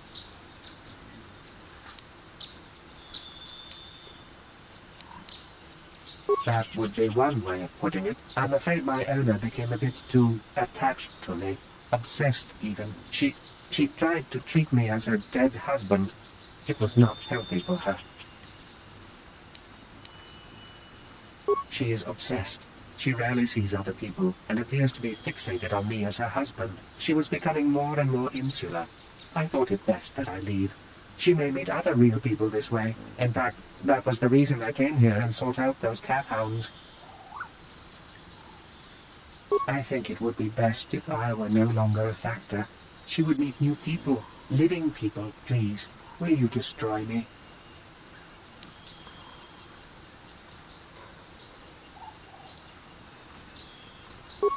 But why?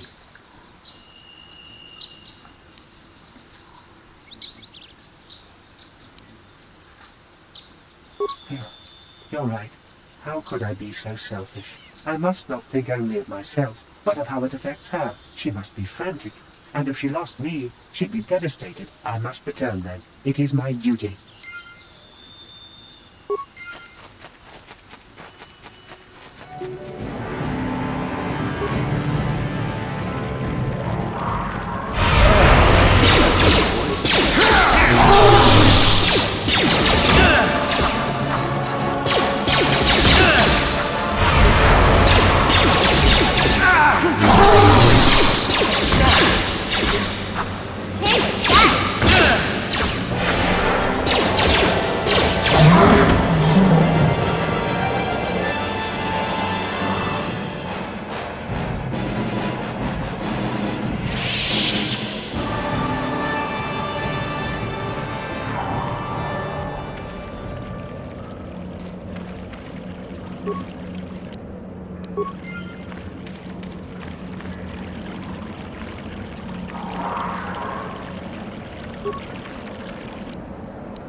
Aren't you just a sweet little droid? Yes, you are. Oh, thank you, thank you. I don't know what I would have done if I had lost him.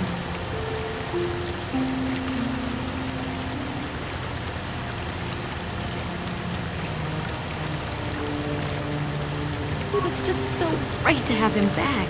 We're just gonna go right home, right now, and celebrate. Aren't we, my lovely little droid? Don't worry. I'm gonna hug you and oil you and care for you and make sure you never, ever get away again.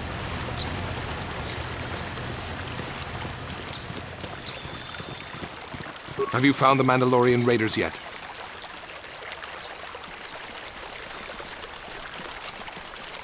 Good. Good. Put them down like the animals they are. But now that you've killed some of them, they won't stop until you've defeated their leader. You must find him and kill him too. Thank you, young gentleman. Ah, so this is the meddler. You have caused us far too much trouble for a mere Jedi. I will add your head to those of the other Jedi I have killed and take yet another lightsaber for my own. Now you will know why the Mandalorians are feared. You asked for this!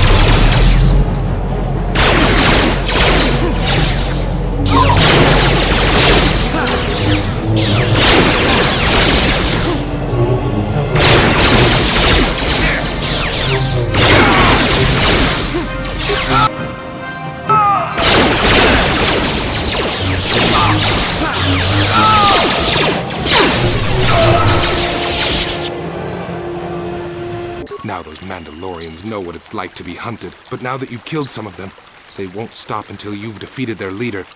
You must find him and kill him too. Thank you, young master. My daughter can now, I think, rest in peace. Here is the reward I promised you.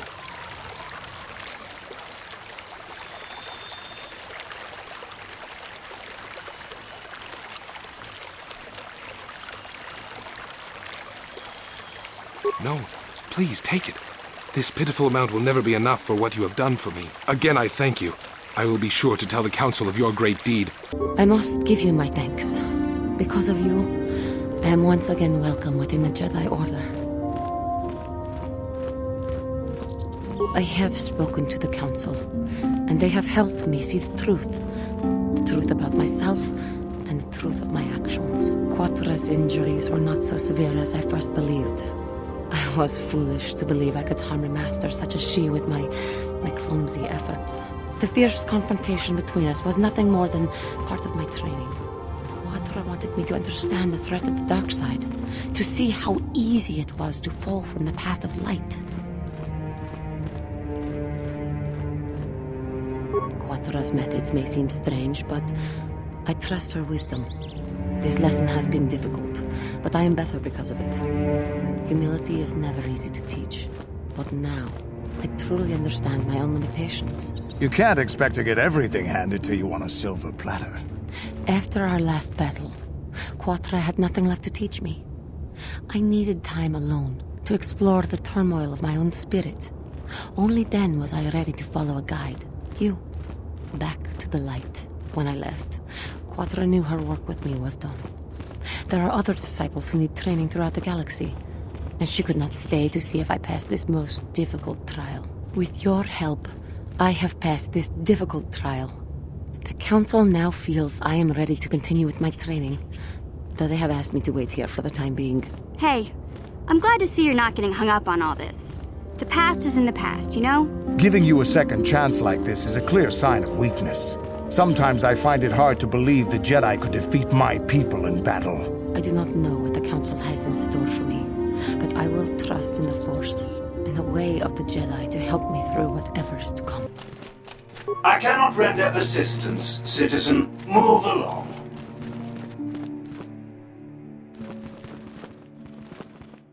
Oh, thank you, thank you. I don't know what I would have done if I'd lost him. Oh, it's just so good to have him back. We're just gonna go right home, right now, and celebrate. Aren't we, my lovely little droid? Don't worry. I'm gonna hug you and oil you and care for you and make sure you never get away ever again. Please kill me. Ha! I guess that droid is really going to serve his master tonight. You have done well, my pupil. The ancient grove has been purified, and Juhani's journey down the dark path has been halted. Because of you, she walks once more in the light. But though she was saved, do not dismiss what happened to her. Juhani is both dedicated and true to the ideals of the Order, yet she was still vulnerable to the dark side, as are we all. She struck her master in anger during her training and injured her greatly. But it was Quatra's choice to test Juhani this way, and it seems to have made its point. Juhani has been redeemed, and you have passed your final test. Congratulations, apprentice. Or should I say, congratulations, Padawan. You have proven yourself worthy of joining the Jedi. Let me be the first to welcome you as a full-fledged member of our Order. It is good to see Juhani has returned to the way of the light. You are to be commended for your role in this.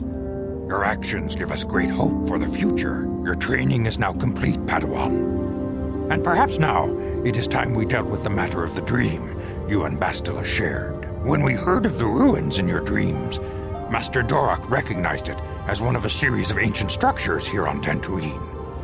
This one in particular lies to the east of this enclave. We sent a Jedi to investigate, but he has not returned.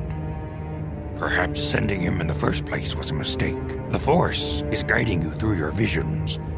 It may be that exploring the ruins is a task tied to your destiny. That is why the Council has now decided you should be the one to investigate this. The secrets to stopping Malak may be hidden within those ruins. You must investigate them and find what Revan and Malak were looking for.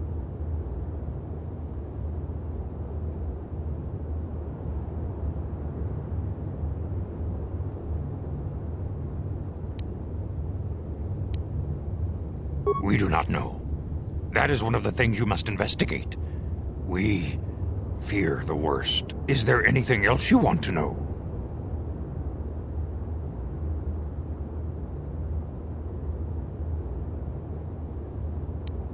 I knew Revan as a promising young pupil. Revan was strong in the Force, but also headstrong and proud. Such traits are not unusual in a Padawan. Perhaps that was why I did not see the true extent of the danger. Many of the young Jedi admired Revan, including Malak.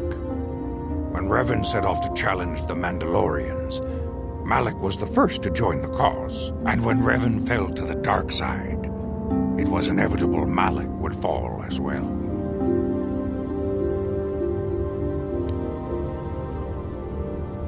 Revan was always the more powerful of the pair. When Revan fell, we had hoped the Sith threat was ended.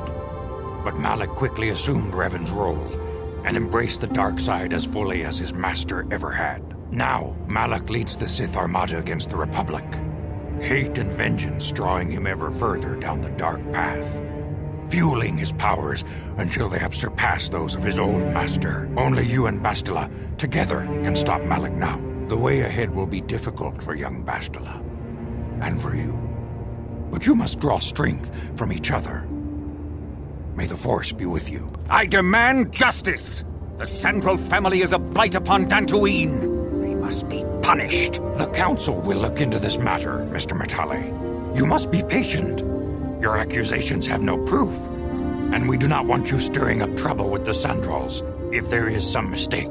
Mistake? My son Shen is missing. How can there be any doubt the Sandrals are to blame? There are other possible explanations for your son's disappearance. Ah, you Jedi are good for nothing but talk. I shall only wait so long before I take action on my own. As dangerous as the threat from Darth Malak and the Sith may be, we Jedi cannot simply abandon our other responsibilities. The Council has promised Alan Matale we will look into his son's disappearance. Should you have time, Padawan, you may want to investigate this matter.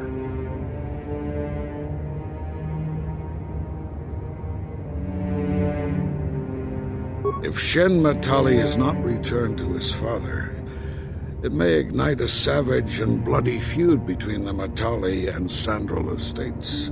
We must not allow that to happen. Your study and training are important, of course. But the Jedi are not a cloistered order.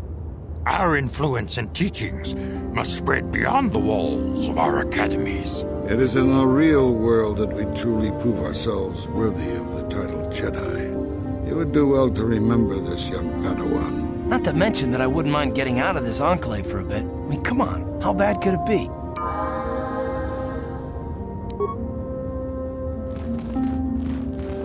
I have nothing left to teach you, Padawan, though a Jedi is ever learning. Even the Masters know their training is but in its infancy. Now is the time for you to seek wisdom outside the training chambers. The lessons that yet await you are to be found beyond the walls of this academy. You should speak to the Council, Padawan. Now that the first stage of your training is complete, I am certain they would be eager to have you aid us in our struggle against Darth Malak and the Sith. I must congratulate you on your actions. You have saved Juhani and brought her back into the Order, and have given us all great hope for your future success. May the Force be with you as you continue your training. The secrets to stopping Malak may be hidden within those ruins. You must investigate them and find what Revan and Malak were looking for.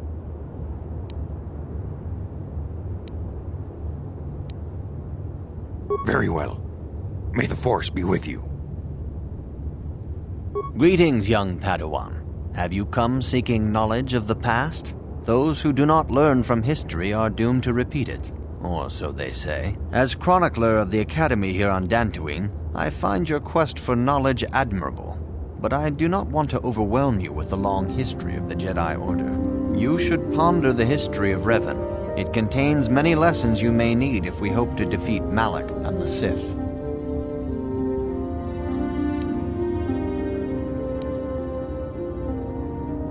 This facility is a training academy.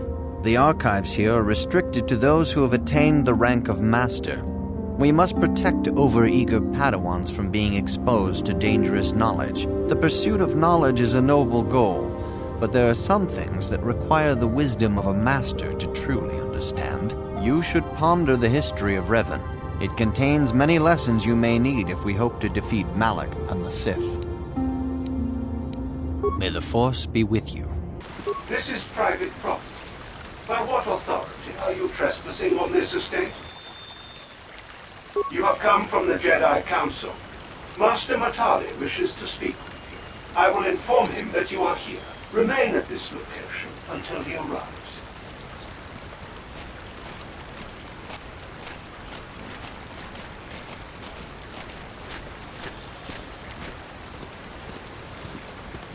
My protocol droid tells me you are here on behalf of the Council.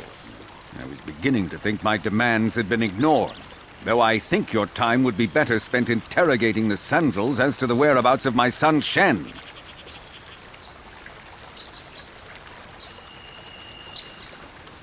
Many years ago, I brought my family here to Dantooine to escape the crush of humanity on the core worlds. Soon after we settled here, the Sandals arrived, and they have been a plague upon my house ever since. Somehow I imagine the story from the Sandals would sound just about the same, don't you? The injustices the Sandals have committed against the Matales are far too numerous to name.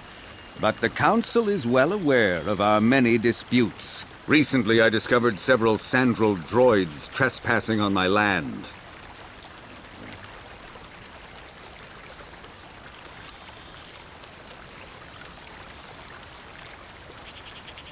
I have no idea what nefarious purpose lay behind their arrival. My own assassination, perhaps? Destruction of my property? Maybe a simple spy mission? I wasn't about to find out. My own security droids destroyed the invaders. Not a single one survived. It was shortly after this incident that Shen, my only son and heir to the Matali estate, vanished. Obviously, Nurik, the unscrupulous head of the Sandral clan, has abducted my son in retaliation for the destruction of his droids. The only resolution possible is the immediate return of my son. Why does the Council insist on stalling? The life of my son is at stake. Is it possible? Yes, of course. I am a man of the world, Jedi. I know how things are done. I will make a contribution of 1,000 credits to the Council in exchange for rescuing Shen from the Sandals. I will present the credits directly to you, of course. Whether the Council ever learns of this donation is completely up to you. Nevertheless, my offer still stands. 1,000 credits for Shen's safe return. Know, however, that I will not sit idly by much longer. Eventually, I will take whatever action is necessary to rescue my son, including razing the entire Sandral estate. You would be willing to risk open war over this? It is the Sandrals who have started this, not I. And here I thought you would blame us if we failed. It seems everyone is responsible for your actions, except for you. I don't need to stand here and listen to such impertinence. I'm impressed, Carl. That interjection was very Jedi-like. What can I say? You pick up a few things. I'm afraid Alana's not just making idle threats. He is rash and foolish enough to attempt a full assault on the Sandral estate. Such action would result in an all-out war between the families. I've seen men like Alan Matale before. He's so convinced that his hatred is justified, he's prepared to do anything. And if we don't intervene, there will be war. Until you find Shen, Jedi, we have nothing further to discuss. I suggest you hurry south to their estate, lest I take matters into my own hands.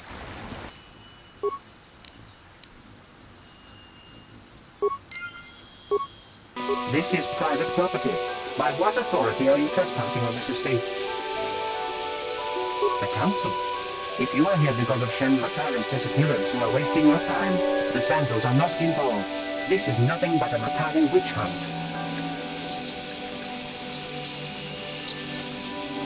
Nurek left orders he was not to be disturbed, but given the circumstances, I will make an exception. Go into the main hall. Nurek will meet with you there.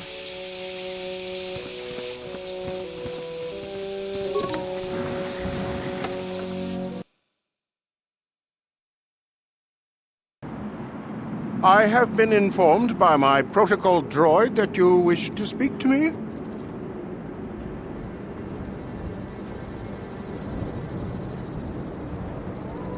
Cassius is dead. I was afraid of this. Yet in my heart I knew it must be true. What happened to my son?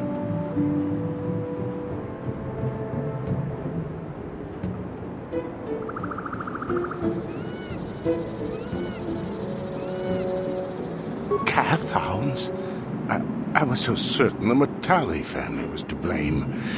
But this changes nothing. My own son is dead. Why should I shed one tear about the disappearance of my bitter enemy's son? Typical. Anything to continue the feud which has become so customary to you people. I must ask you something, though it is difficult for me. My son had a diary, his private, personal thoughts. Now that he is gone, I have nothing else to remember him by. Please, the diary means more to me than it ever could to you. I will give you 100 credits for its return.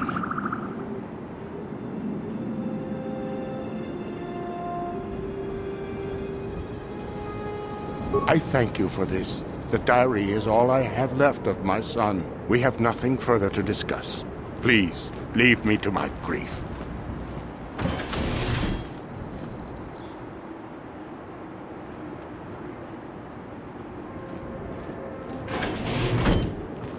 You are here from the Council, are you not? Looking for Shen Matale?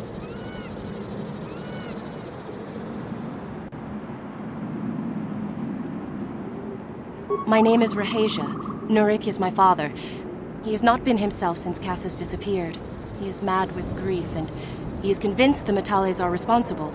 He's not thinking rationally.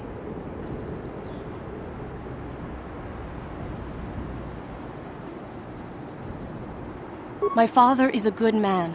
When my mother died, he raised me and my brother by himself. He loves his children, and we love him. I just don't want you to judge him too harshly.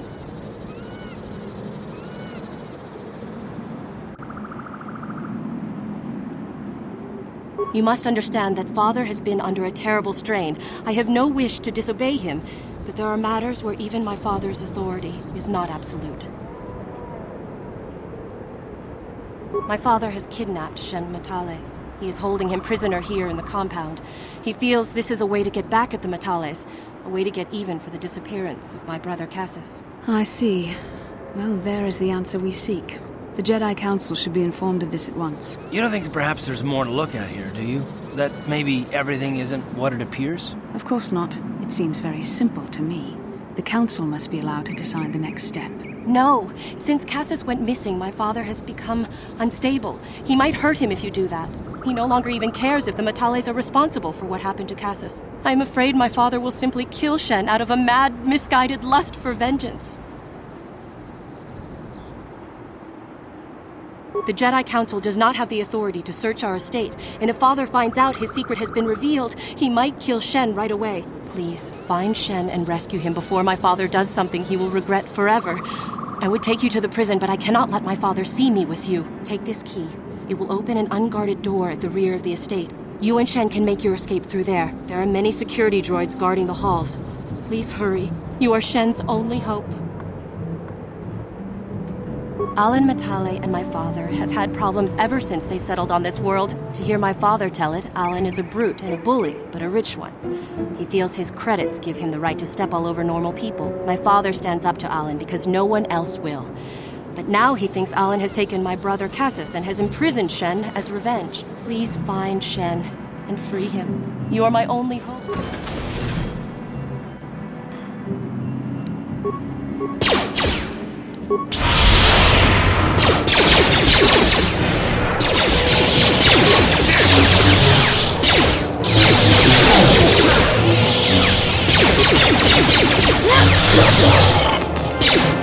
The Force fights with me!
Find Shen and rescue him before my father does something he will regret forever.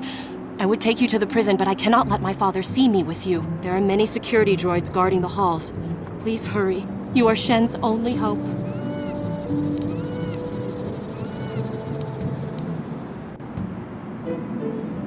Shen and I, we have been taught by our families to hate each other, just for being related to our fathers. But I met Shen alone one day in the city, away from his father, and Shen was so charming, so sweet. He didn't care at all that I was a Sandral. He just accepted me for... We talked and met again over months and fell in love. My brother Cassus met him too, and they were beginning to become friends. But then this whole mess had to happen. Please find Shen and free him. You are my only hope.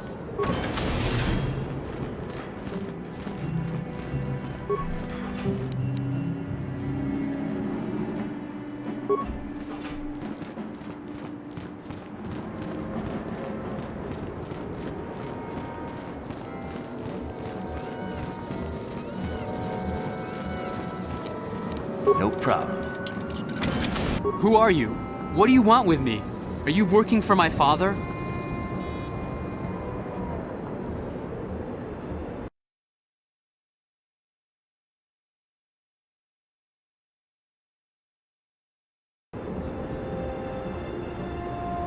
Rescue me? No. I won't leave. It's too dangerous. It's not my own safety I'm concerned about. I'm worried about the fate of Nurik's daughter, Rahasia. She's been trying to convince her father to release me ever since I was captured. If I escape, Nurik will think Rahasia is to blame. Nurik is insane with grief over the loss of his son, Cassus. If I leave with you, it is Rahasia who will suffer. I cannot allow that.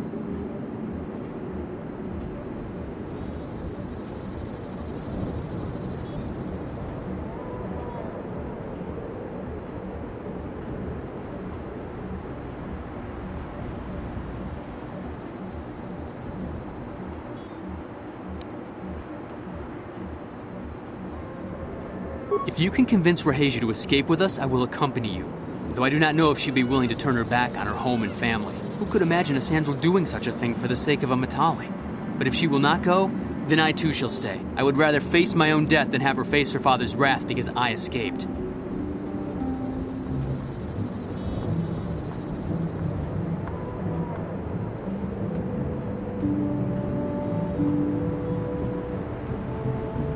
My father thinks the Sandrals are thieves and liars who followed him here to Dantooine just to steal what he has earned for himself. My father is an egotist and can be violent at times, but I think he still cares for me.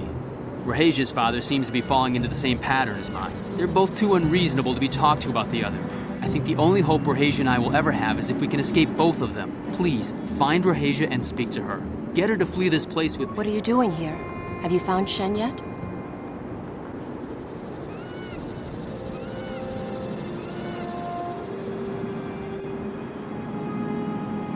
Shen can be so stubborn sometimes. If one of the security droids sees me wandering the halls, Father will get suspicious. I can't risk it. But I know Shen would rather die than leave me here alone to face the wrath of my father. Tell Shen I will meet you outside the gates. I will wait as long as I can, but you must hurry. You're back. Have you spoken to Rahasia? I pray she is not just telling me what I want to hear, but I will have to take that chance. Hurry then, we must not keep Rahasia waiting. Shen, you're safe. Rahasia! Well, thank goodness you managed to escape. It was all thanks to this kind Jedi that we managed to get this far at all. I thank you, Jedi, for all that you have done for us.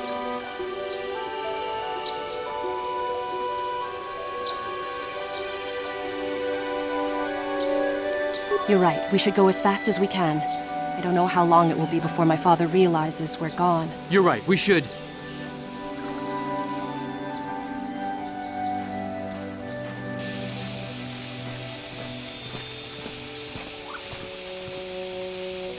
There you are, Shen.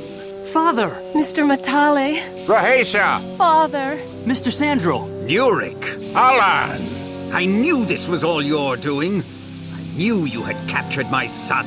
You had taken my Cassus from me long before that. You started it. I don't want to hear any of your excuses. Now I will get revenge for your transgressions.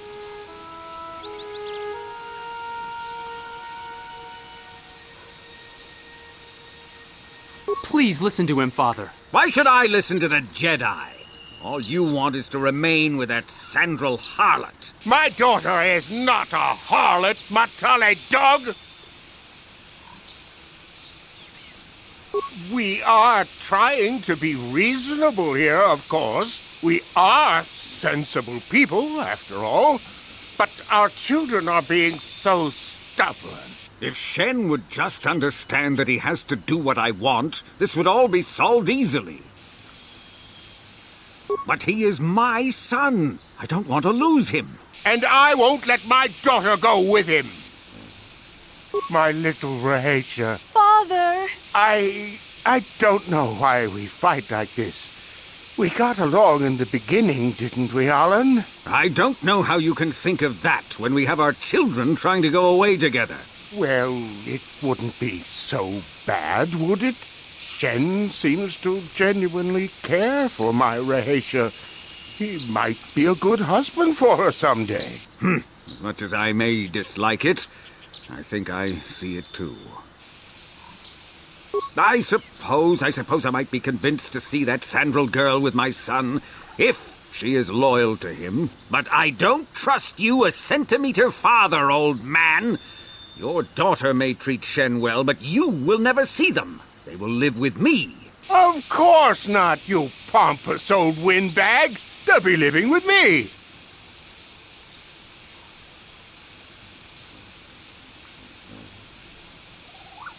I will not have them set foot in a Sandral household. They shall not live with the Matales. Then you propose to buy us a new house, do you? Oh, well, yes, actually. That sounds like a good idea. I'm surprised. That does sound like a good idea. We should discuss this more. Thank you, Master Jedi, for bringing us together and getting our parents to accept us. We will praise you to the Council for what you have done and name our children after you. Thank you again. We will remember you always. How can I help? It was less of a dream and more of a vision the two of us shared. But I am certainly willing to answer any questions the Jedi Council did not.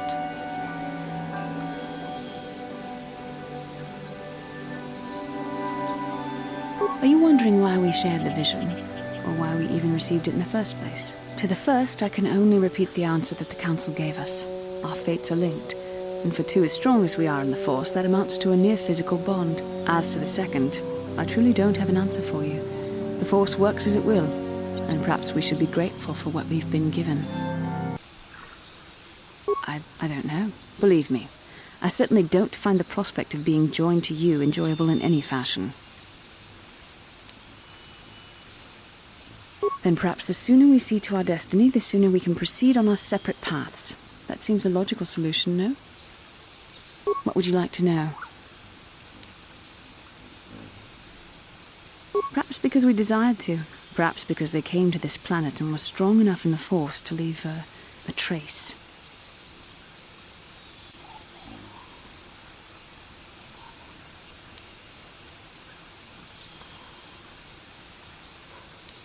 That would not be my first choice either, but choice appears to be irrelevant in this matter. We dreamed about Revan and Malak either because we were meant to or because we needed to. There is no other way to look at it. I have no idea. It was obviously important, however. That is why we must investigate this further.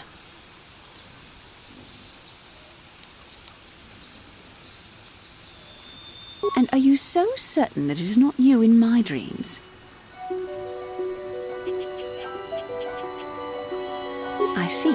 That is most likely vanity speaking, for I am not certain myself. Regardless, our fates are linked. The vision was no doubt meant for us both.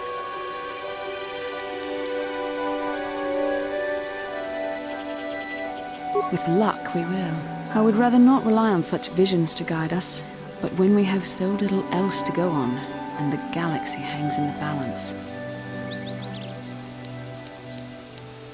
As you wish. We really should return our thoughts to business anyway.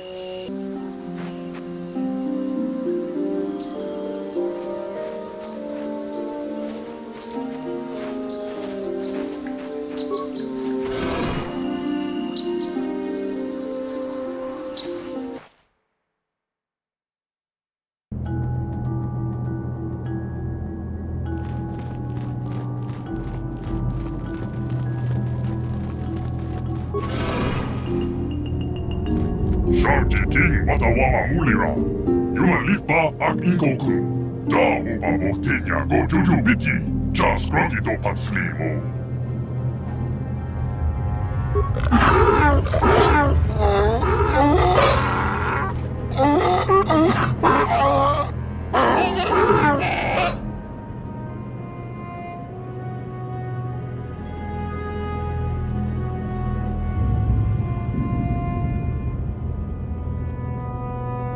I think the droid is trying to communicate with us by cycling through a variety of languages.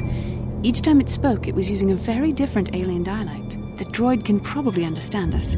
The only problem is it may not have been programmed with the phonemes of a language we can understand.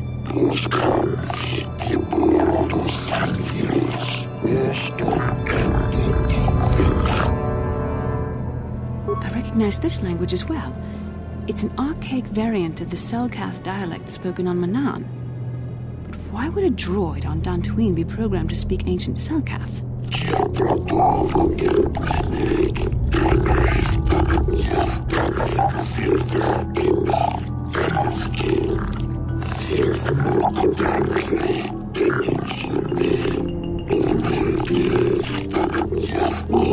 It must be referring to Revan. The Dark Lord and Malak likely encountered this droid when they explored these ruins.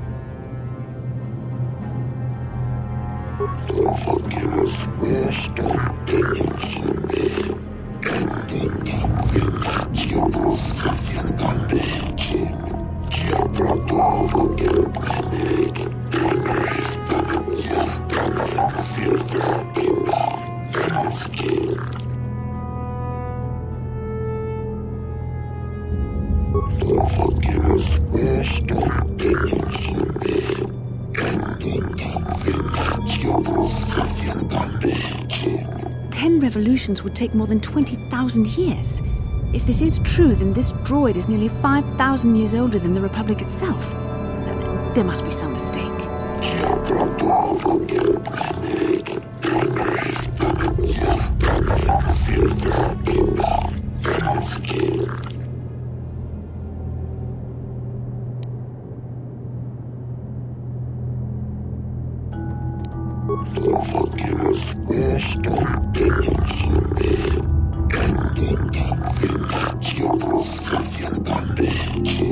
These builders must have been an extinct people, though it is strange there's no record of their existence.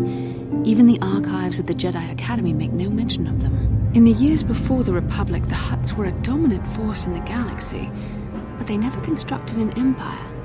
In fact, I know of no species that would fit with this information.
The droid is obviously not programmed with the knowledge we seek. The Starforge sounds like some type of weapon, perhaps. Though in fact, it could be anything.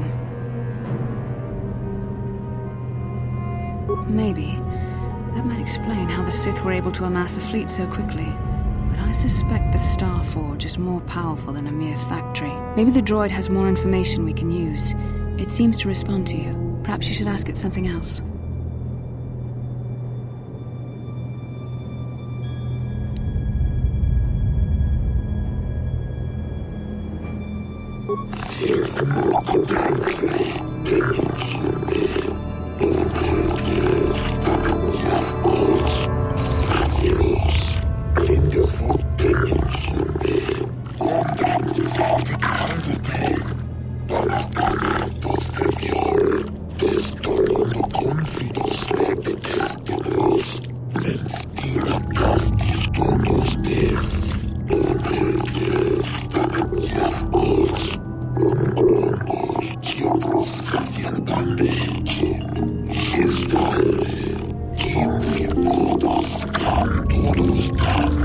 The droid must be talking about poor Nemo.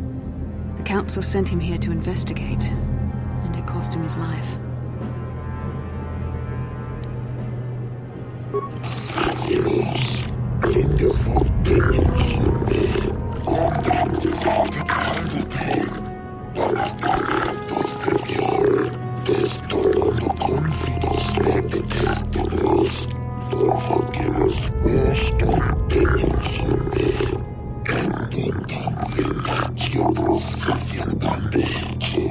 Revan and Malik unlocked the sealed door and uncovered the secrets of the Starforge. Now Malik is using the Starforge to fuel his conquest of the Republic. We have to find out what they uncovered. We have to find a way to unseal these doors to learn more about the Starforge. The Republic is depending on us.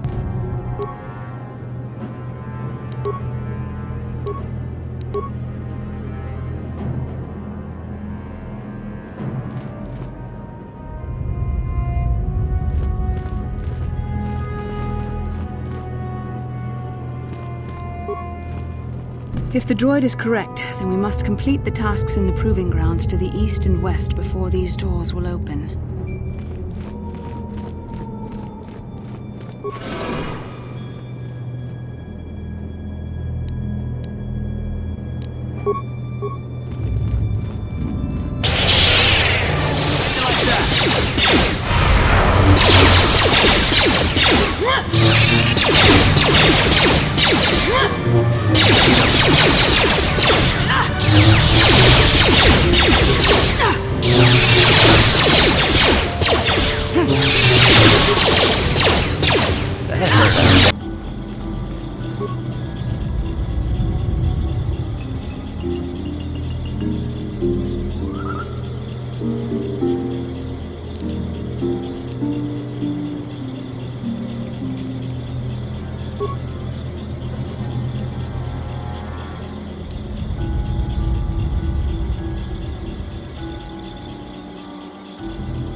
That hurt, I bet.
be what Revan and Malik found when they entered this temple. This must be where their journey down the dark side began.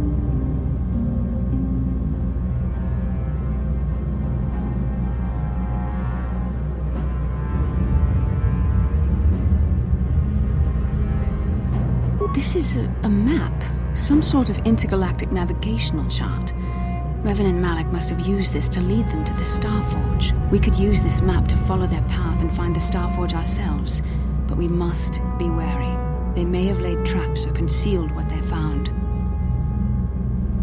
I don't know, but Revan and Malik were very interested in finding it. It must be a tool of some type, or maybe a weapon. Perhaps the Council can tell us more, but I think this map might be the key to finding the Starforge, whatever it is. See this world here? This looks like Korriban, a Sith world. And if that's Korriban, then this is Kashyyyk, and Dantooine, and here's Manaan. But there are pieces missing. Incomplete hyperspace coordinates, corrupted data, and there doesn't seem to be anything indicating where the Starforge itself might be.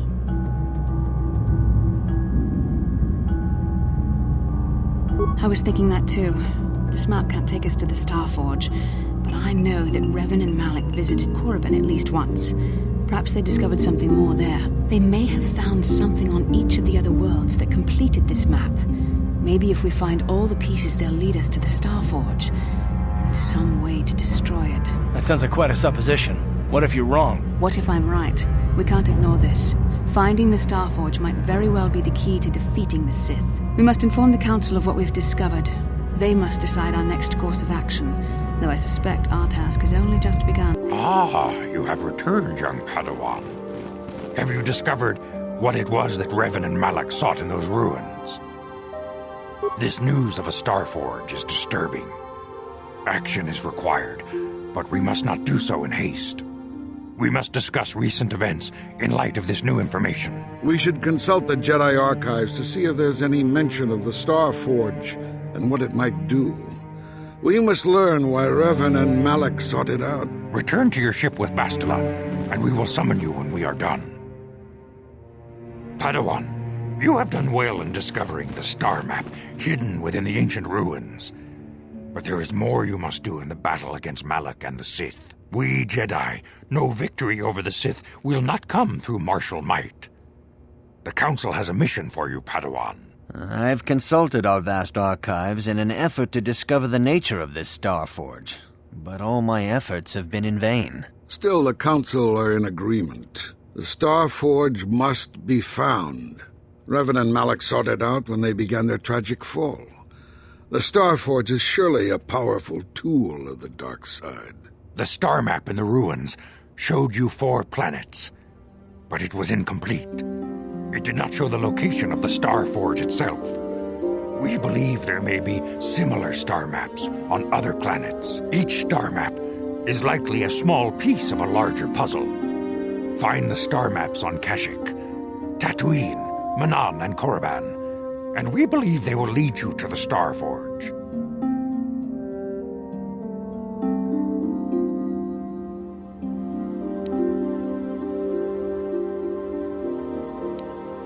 The Jedi numbers have been ravaged by this war, by defections to Malik's cause, and by Sith assassins.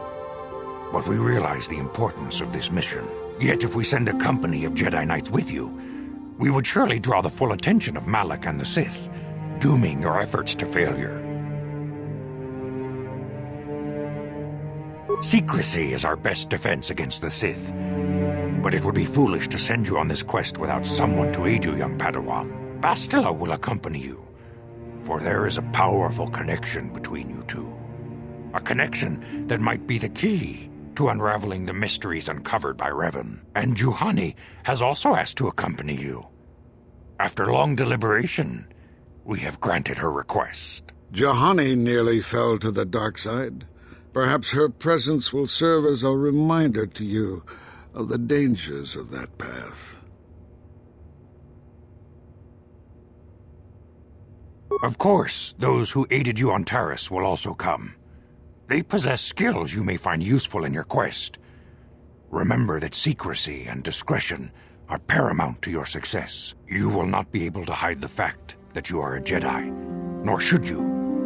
But the true nature of your mission must not reach Malak's ears. You may return here at any time. Dantooine will be a sanctuary for you, a safe haven. Here you can find supplies and whatever advice or other aid we may give you. You can leave whenever you wish. The sooner the better. The longer you wait, the stronger Malak becomes. But first, a warning, young Padawan. The lure of the dark side is difficult to resist. I fear this quest to find the Star Forge could lead you down an all too familiar path. The fate of the galaxy is in your hands, young Padawan. We pray you are up to the challenge. May the Force be with you. May the Force be with you in your quest. It is well that you are still alive, Padawan, in that you have not yet managed to fail us completely. Why is it that you are now bothering me instead of seeking out the star map?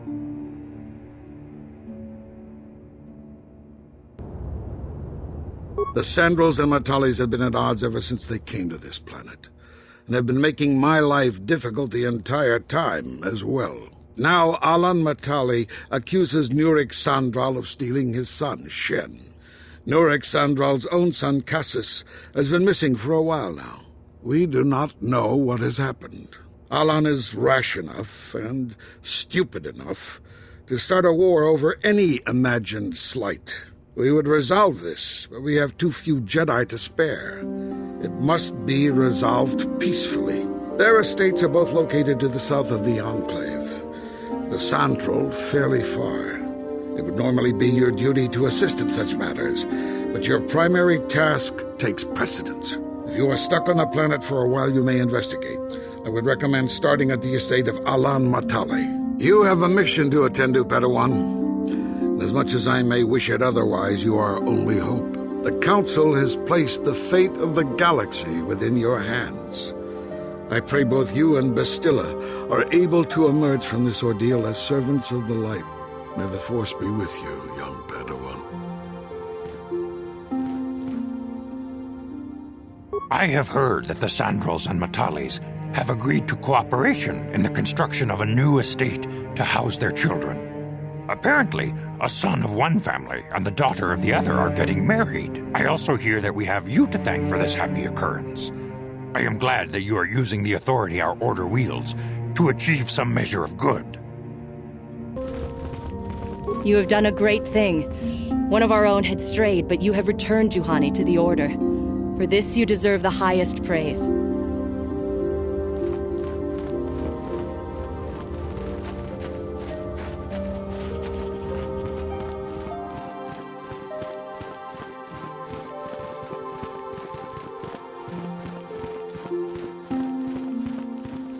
Ta kumjus tak miki grabul mogo.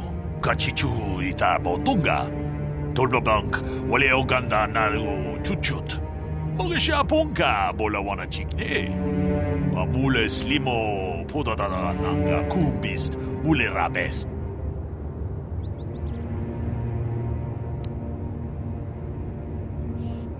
Tong haitwam chichi jumblumpa. Nita poe tikito. Dolpa da bonkwaleo gandona chuchut. Kachi chu ita dundonga. Yumalita kuto dun. Chilamulane nindubobo. Wonga kumbisjang ba mulira. Kachi kun ita hodonga. Iking kuno ba mulera chikun. Slimo podona rundi hodunga ku hunkabe. Ta kumjus tak miki grabul mogo. Kachichu ita bodunga. Tolbabank wale oganda nalu chuchut. Mogesha ponka bola wana chikne. Pamule slimo podadada nanga kumbist mule rabes. Runda di hodonga kun hunkabi.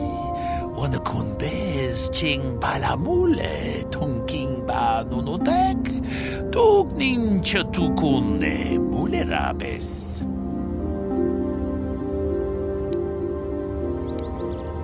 Kachi kun ida hodonga. Iking kuno ba mule rachikun. Slimo podona rundi hodunga ku hunkabe. Kachi kun ita hodonga. Yikin kuno bamulera chikun.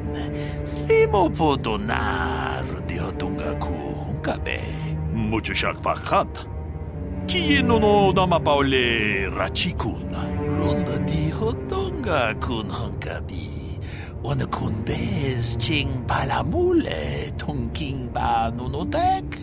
Tugnin chatukune mulerabes. Takum just miki grabelmogo. Kachichu ita bodunga.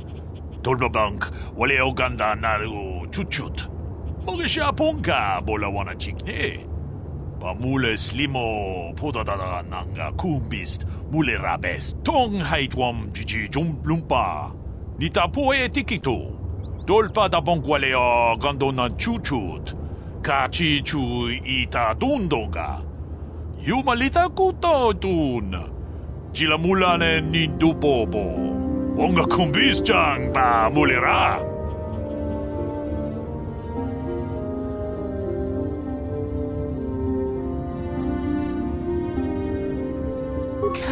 Chikun ita hodonga, yikin kuno bamulera chikun. Slimo podona rundi hodunga ku hunkabe. Wi ita nandayata. Wata yuma wama huhu nadektek. Shatung ni patoga. Wano kusbe ching palamule donke. Runda di hodonga kun hunkabi. Wana kun bez ching palamule tongking ba nunodek. Tugnin chatukune mulerabes. Kachi kun ita hodonga. Yikin kuno ba mulerachi kun. Slimo podona rundi hodonga ku hunkabe. Wi ita nandayata. Wata yuma wama huhu nadektek. Shatung ni patoga. Wano kusbe ching palamule donke. Runda di hodonga kun hunkabi. Wana kun bez ching palamule tongking ba nunodek. Tugnin chatukune mulerabes. Kachi kun ita hodonga. Yikin kuno bamulera chikun. Slimo podona rundi hodonga ku hunkabe. Runda di hodonga kun hunkabi. Wana kun bez ching palamule tongking ba nunodek. Tugnin chatukune mulerabes. Wi ita nandayata. Wata yuma wama huhu nadektek. Shatung ni patoga. Wano kusbe ching palamule donke. Kachi kun ita hodonga. Yikin kuno bamulera chikun. Slimo podona rundi hodonga ku hunkabe. Kachi kun ita hodonga. Yikin kuno bamulera chikun. Slimo podona rundi hodonga ku hunkabe.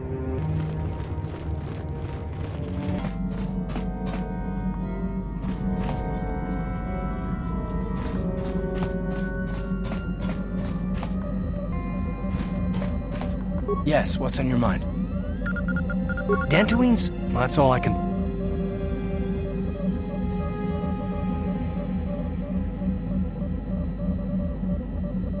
You got it. How can I help? No, not bothering me. Not exactly. I've been thinking about what the Jedi Council said about the two of us. There is a bond between us. I do not dispute that. I can feel it, as I'm sure you can. The nature of that bond and its effect on our mission remain in question.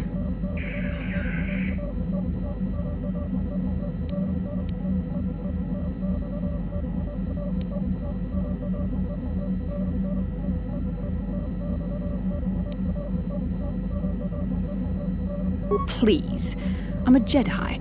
Such feelings, such attractions are, well, they're beneath me, quite frankly. I admit I find you intriguing.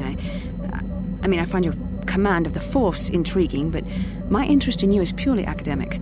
Surely you can understand why. Our fates are strongly connected. So connected that a literal bond has been forged between us. I saw your service records when you were transferred aboard the Ender Spire, but nothing beyond that.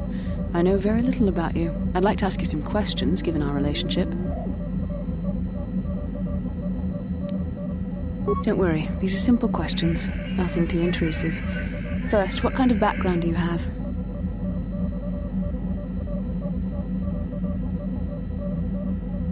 Good. On which planet were you born? Excellent. Your current age is?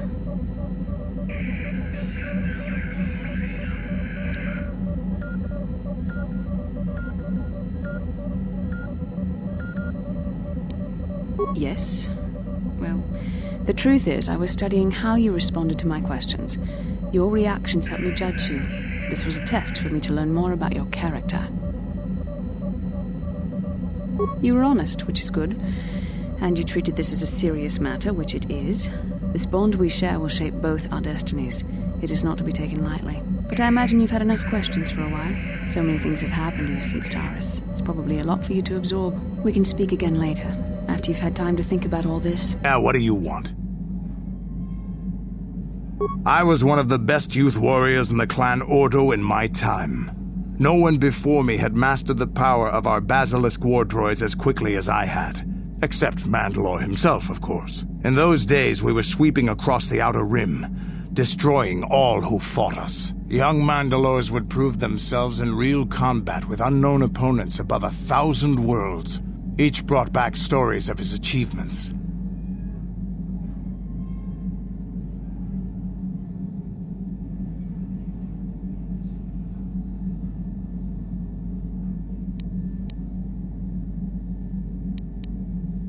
I remember it well, orbiting high above a placid world, its defenses just stirring. As was tradition, I would go ahead of the first wave to find enemies in the thickest fighting. I remember sitting there in my armor, linked directly with the basilisk thrumming beneath me, my heart racing with fear of the coming battle.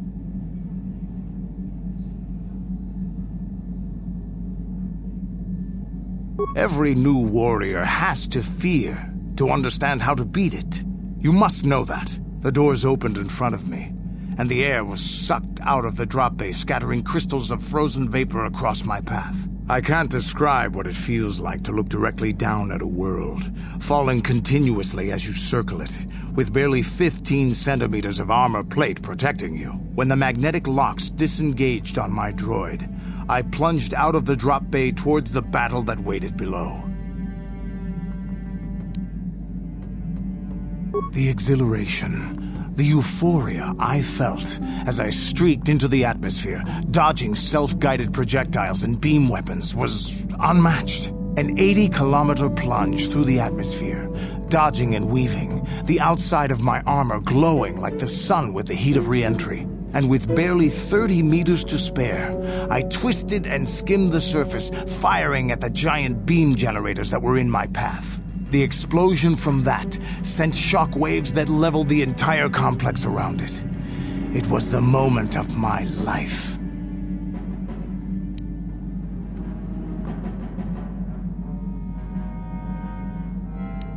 I'll never forget those times. But things are different now. We can't go on fighting the way we did. There are too few of us left now. But I really don't want to talk about this anymore. I trust I've satisfied your curiosity for now. Hey there, what can I do for you?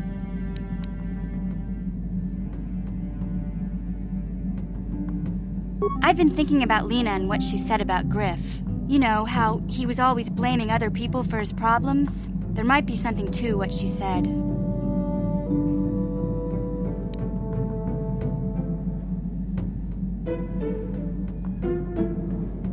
No, of course not. Not really. But what if it was his idea to leave me behind? I'm not saying Griff would just abandon me, but maybe he did want to leave me behind. Just temporarily, you know? He might have done that if he planned on coming back later, but things don't usually work out for Griff the way he planned, you know? And that's when he'd get in trouble. He was always borrowing money he could never pay back.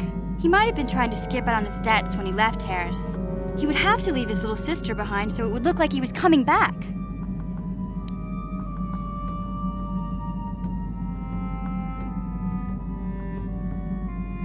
Yeah, well, no, not exactly. Look, all I'm trying to say is that the more I think back, the more I realize I might be idolizing my brother a bit, not seeing all his faults. I still want to find him. I need to see him again. It's just that I'm not sure how I'll react when I do.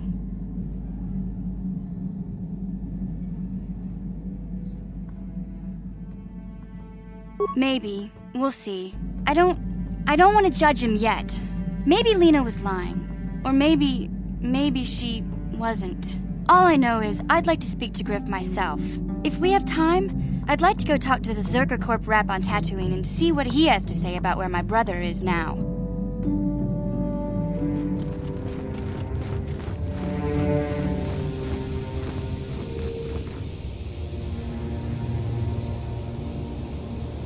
Yes, what's on your mind? Have I been quiet? Suppose I have. I guess I just don't like being left out of the loop.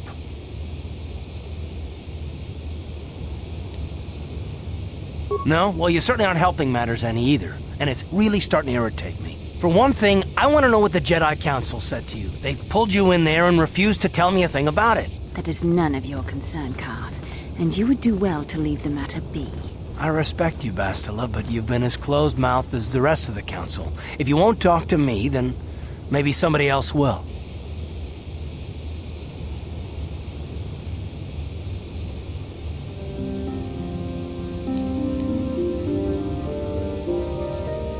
And why is that? You were a great help on Terrace, but why would they keep you with us? Don't they have to train you?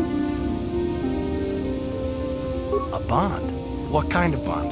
You mean to say that they told you that you were tied to Bastila in some way? I have trouble believing that. You're a neophyte Padawan who's been saddled with the responsibility of tracking down these star maps. Why, that's not normal. I am not trying to provoke you or to imply that you're somehow responsible for the Jedi Council, but give me a hand here. There has to be a reason.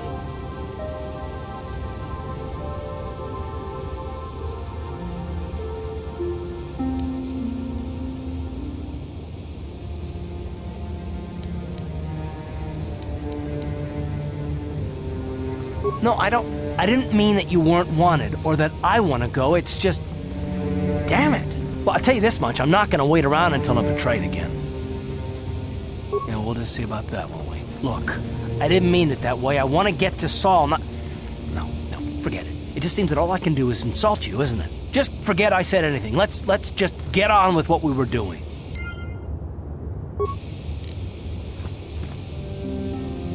How can I help?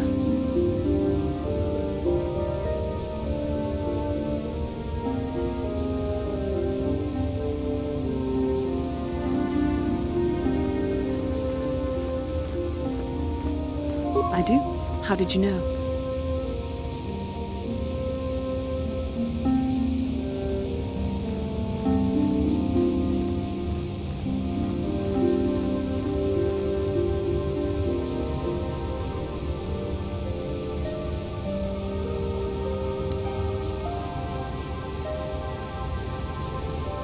You are easily the vainest, most arrogant man I have ever met. Besides, I know you can't be serious, since I was purposefully not staring in your direction. I am a Jedi, remember? I have far too much mental discipline to reveal what goes on inside my mind with such obvious physical clues. My thoughts remain hidden, including whatever my feelings are for you. I mean, whatever I think about you.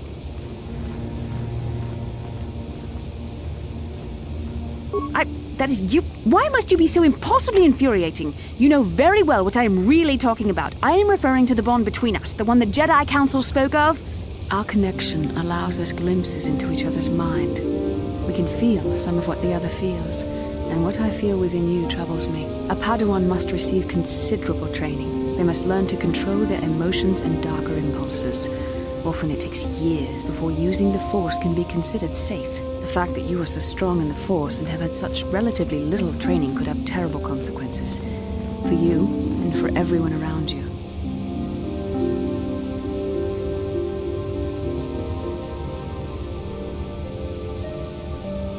I don't think there's much you can do. If things were different, I would recommend several years of training under one of the Jedi Masters. But I fear that won't be possible. Thankfully, you've exhibited a degree of compassion and self-control up to this point. I sincerely hope you can maintain these traits in the future. We must all resist the influence of the dark side. It's everything we are fighting against. This is doubly important for you, with your natural affinity for the Force. That's good to hear.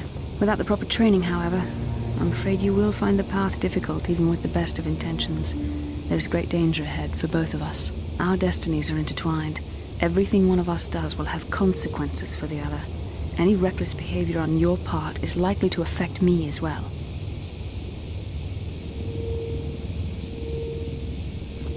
I believe you truly mean what you say, for now, but sometimes it is not so easy to keep such promises. Your power could be a gift or a curse. When you need guidance or advice or support, I will do my best to help you stay on the path of the light. I only hope I have the wisdom to help you through the dark times. But for now, we should return to Yeah, what do you want? You want another war story, huh? You want to hear about some other world getting wasted, eh? I knew you were the type. Your stagnant republic has never seen some of the strange creatures and races we fought on the Outer Rim in those years. And you never will now.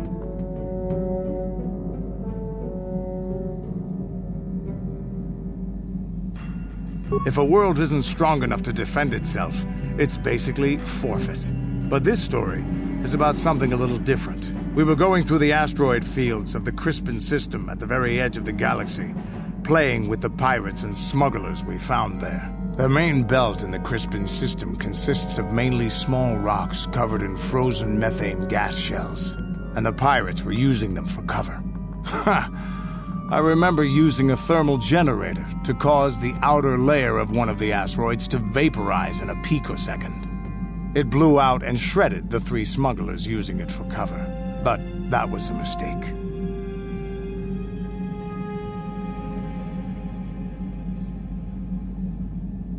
The asteroid I had targeted was smaller than most, maybe a dozen meters on the side.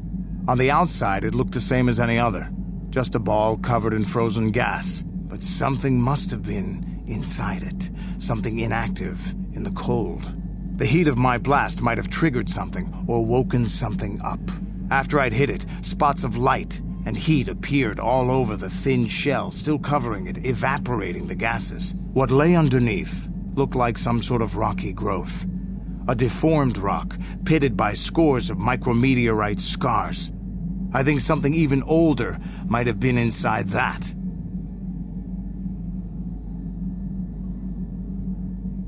Maybe, but maybe not. It started rotating faster and faster as we watched it. After a second, it started spraying fire, thermal projectiles that melted our armor like wax. We were caught completely by surprise. Before we could counterattack, it fled at an incredible speed. We couldn't catch it, but we could follow its hyperspace wake. We followed its trail as far as we could, heading away from the galactic core.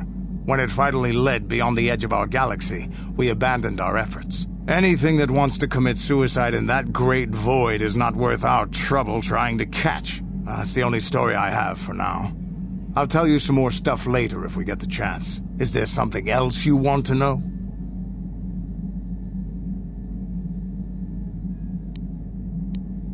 Your choice. I'm here if you want something done right. Yeah, what do you want?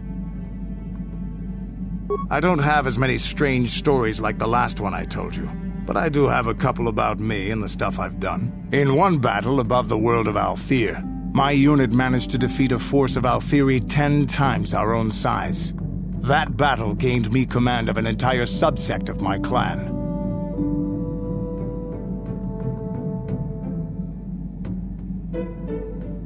For 5 days, they had managed to hold off our forces, keeping us to the outer rings of their world, preventing us from attacking it directly. My task was to assault one of their flanks with a false attack. The Althiri would be drawn out by the units I had sent in. Once they had surrounded those units, the bulk of my forces would attack from the rear and defeat them in detail. Things didn't go as I had planned. I saw an opening. a mistake they had made in the disposition of their forces, and took it. While fending off our main force, they had let their fleet split in two. The center of their entire fleet was left exposed. I turned my forces and assaulted the center of their fleet, decimating them. Their slow, ponderous ship could not turn to face us without being overwhelmed. The command vessels were destroyed in seconds. Their ranks were thrown into chaos. It was amusing to watch the surviving ships scatter and flee. Several even tried to dive through the plane of the rings to escape us. They were shredded by the rings, or crashed into rocks, or were destroyed by our forces as we pursued them. Warriors do not flee from a battle if they are losing. They fight to the end, as we did against your Jedi Revan. Another time, maybe, I'll tell you about how the war with the Republic went. For now, let's just get on with things. Is there something else you want to know? Stimulants make a warrior out of even the weakest human. Here's a stamina-boosting stimulant to help you get tougher. There anything else you need? Your choice. I'm here if you want something done right. I feel I must apologize for the way I acted towards you before in the Grove. It was wrong of me. I am sorry for attacking you. I am sorry for thinking you would only try to kill me. I hope that by helping you in your task, I may redeem myself in your eyes, and in my own.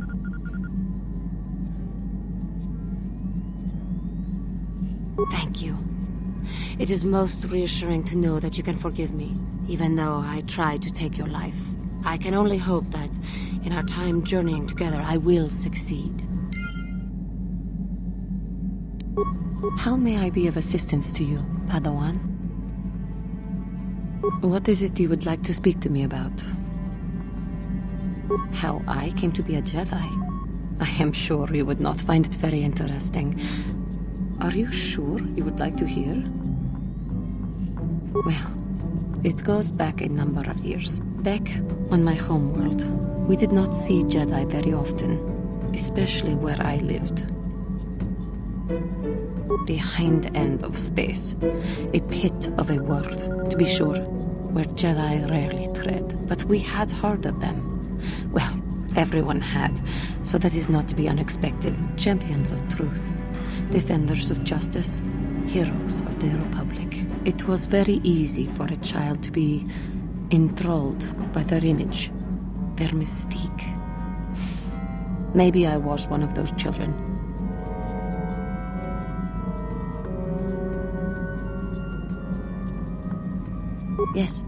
Yes, I did. When I saw a Jedi for the first time, they lived up to everything my imagination had created them to be.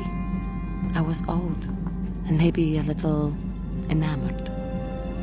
They were quite striking, especially the tales of their leader. From that moment on, I knew that I would have to try to become a Jedi, to lift myself out of the rut I had been living in for years, and to make a real difference as the Jedi wore.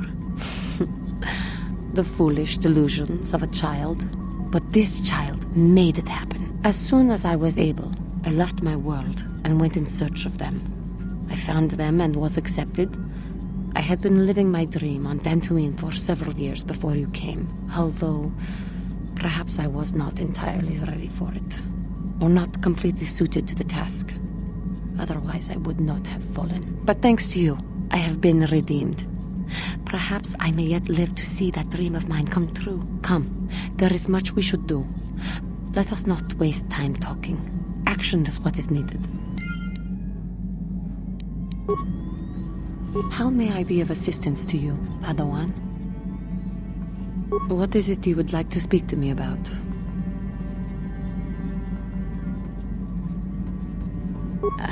I thank you for your concern, but I am still a bit shaken. I have been thinking about myself, about Quatra, and about my fall to the dark side. I keep thinking that it was my anger that drove me that far, that nearly damned me. I look inside myself now and I can still see it. I still feel it. More time would do me good. Time to distance myself from that anger. I think that is why the Council agreed to send me with you. They think, perhaps, that in your company, I will be able to free myself from it.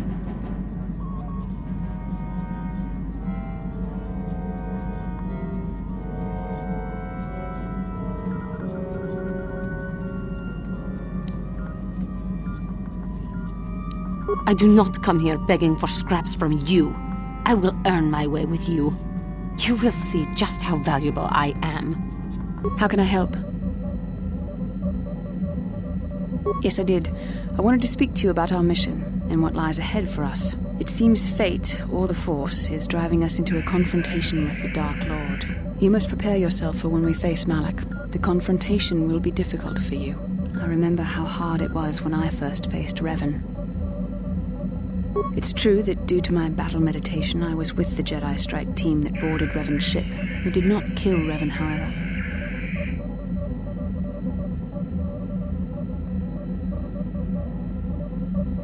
Our mission was to capture Revan if possible. It was Malak who turned on his own master, firing upon Revan's ship while we were still on board it. It was his desire to kill us and his master both. Thankfully, we narrowly escaped the vessel as it exploded.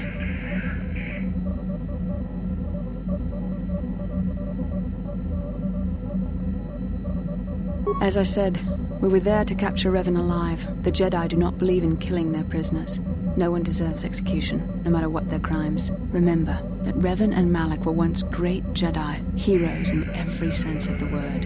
They demonstrate the danger of the dark side to us all. I'm sorry, we really shouldn't speak of this anymore. The memory of my confrontation with Revan is painful. Let's return to the mission, please. How can I help? Yes, I suppose I can understand your curiosity, given the bond that connects us. Very well. I'll tell you a bit about myself.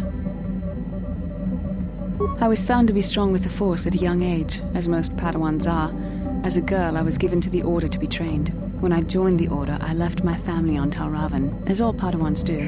My family is still there, the last that I heard. I've had little contact with them, as it is discouraged. Relationships with family members are fraught with powerful emotions. Such extremes are to be avoided. Anger and hate are the worst, but even love can lead to folly.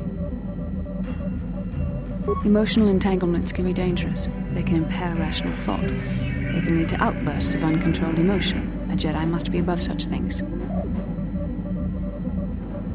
It can be a hard lesson to learn. I was not on good terms with all of my family, but I do remember missing my father terribly for a long time. I was not on good terms with my mother.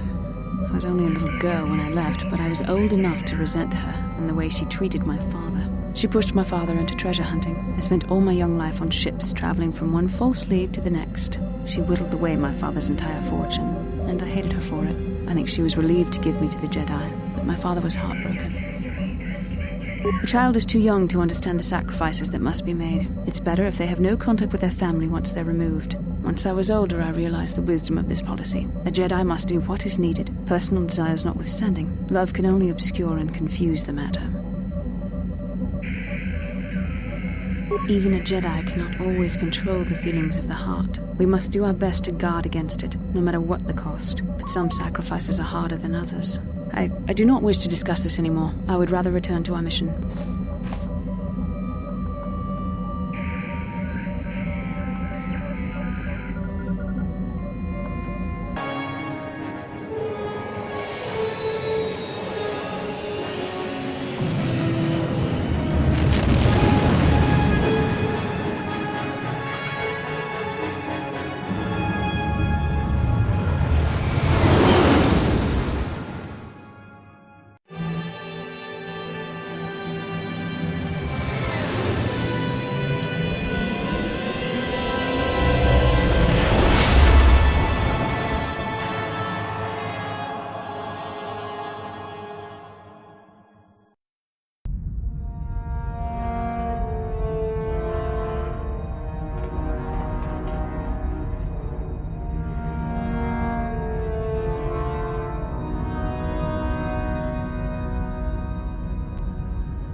Lord Malak, the Star Forge is operating at 200% capacity, far beyond our expectations. I am more interested in the young Jedi Bastila and her battle meditation.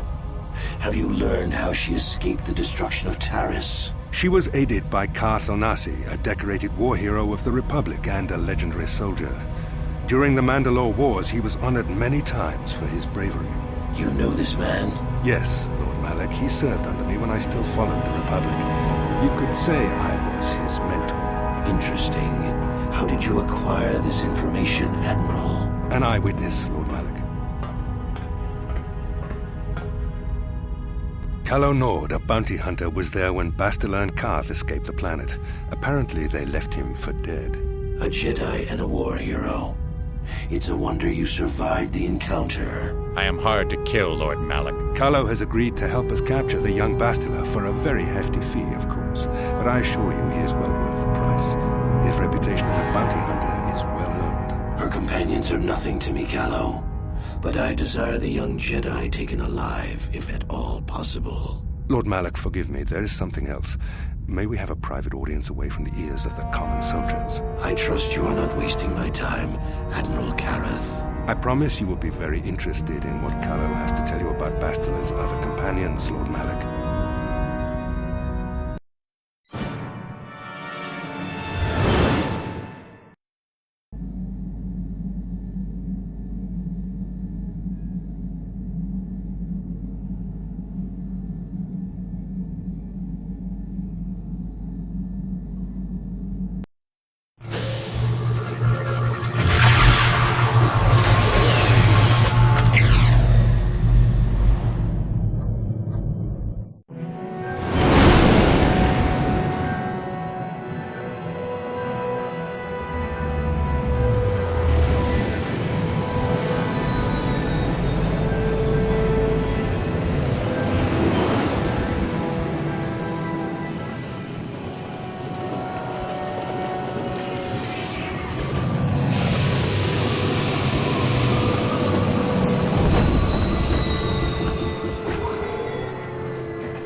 The Force has given us a vision, like the one we shared on Dantooine. Did you see it?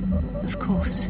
You must have. The Force is strong with us both. Tatooine is known for little but blowing sand. I find it surprising that there would be a star map somewhere in its desolate wastes. A star map would likely have to be within some kind of shelter to protect it against dust and sandstorms. I suspect there are many such caves and caverns hidden in the sands of the Dune Sea. The creatures of this world probably use them as their lairs. No doubt things will become more clear once we discover the star map's location.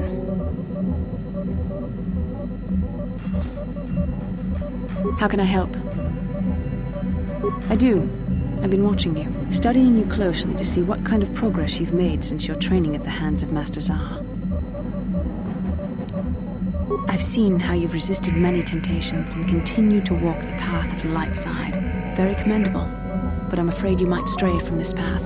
You need to see what the dark side represents in its entirety, for it is what we battle. Only the wisdom of a Jedi Master can truly explain this, but I will do my best to make you understand. The dark side is not simply giving in to anger, temptation, or to use the Force to destructive ends. These things only lead to the dark side. The dark side grows stronger and more insidious the closer you draw to it. It begs you to surrender to it, to release all its terrible power, and it becomes harder and harder to resist. And once you stop resisting, it's too late. It twists you up inside and turns you into a mockery of everything you once stood for. I am no less resistant to temptation than any other. I simply have the benefit of training that you do not. But even the training of the Jedi might not be enough to save us. We need only to look at the atrocities which have been committed by those under its sway to understand the terrible, corrupting evil of the dark side. Millions dead, and far more suffering. What sort of person would you have to become to perform such deeds gladly? And that is why the dark side is so insidious. If you are not careful, you do not even see each small step you take towards it until it's too late. It's so easy to think that we would never fall prey to such a horror, that we have unlimited control, vigilance, and foresight.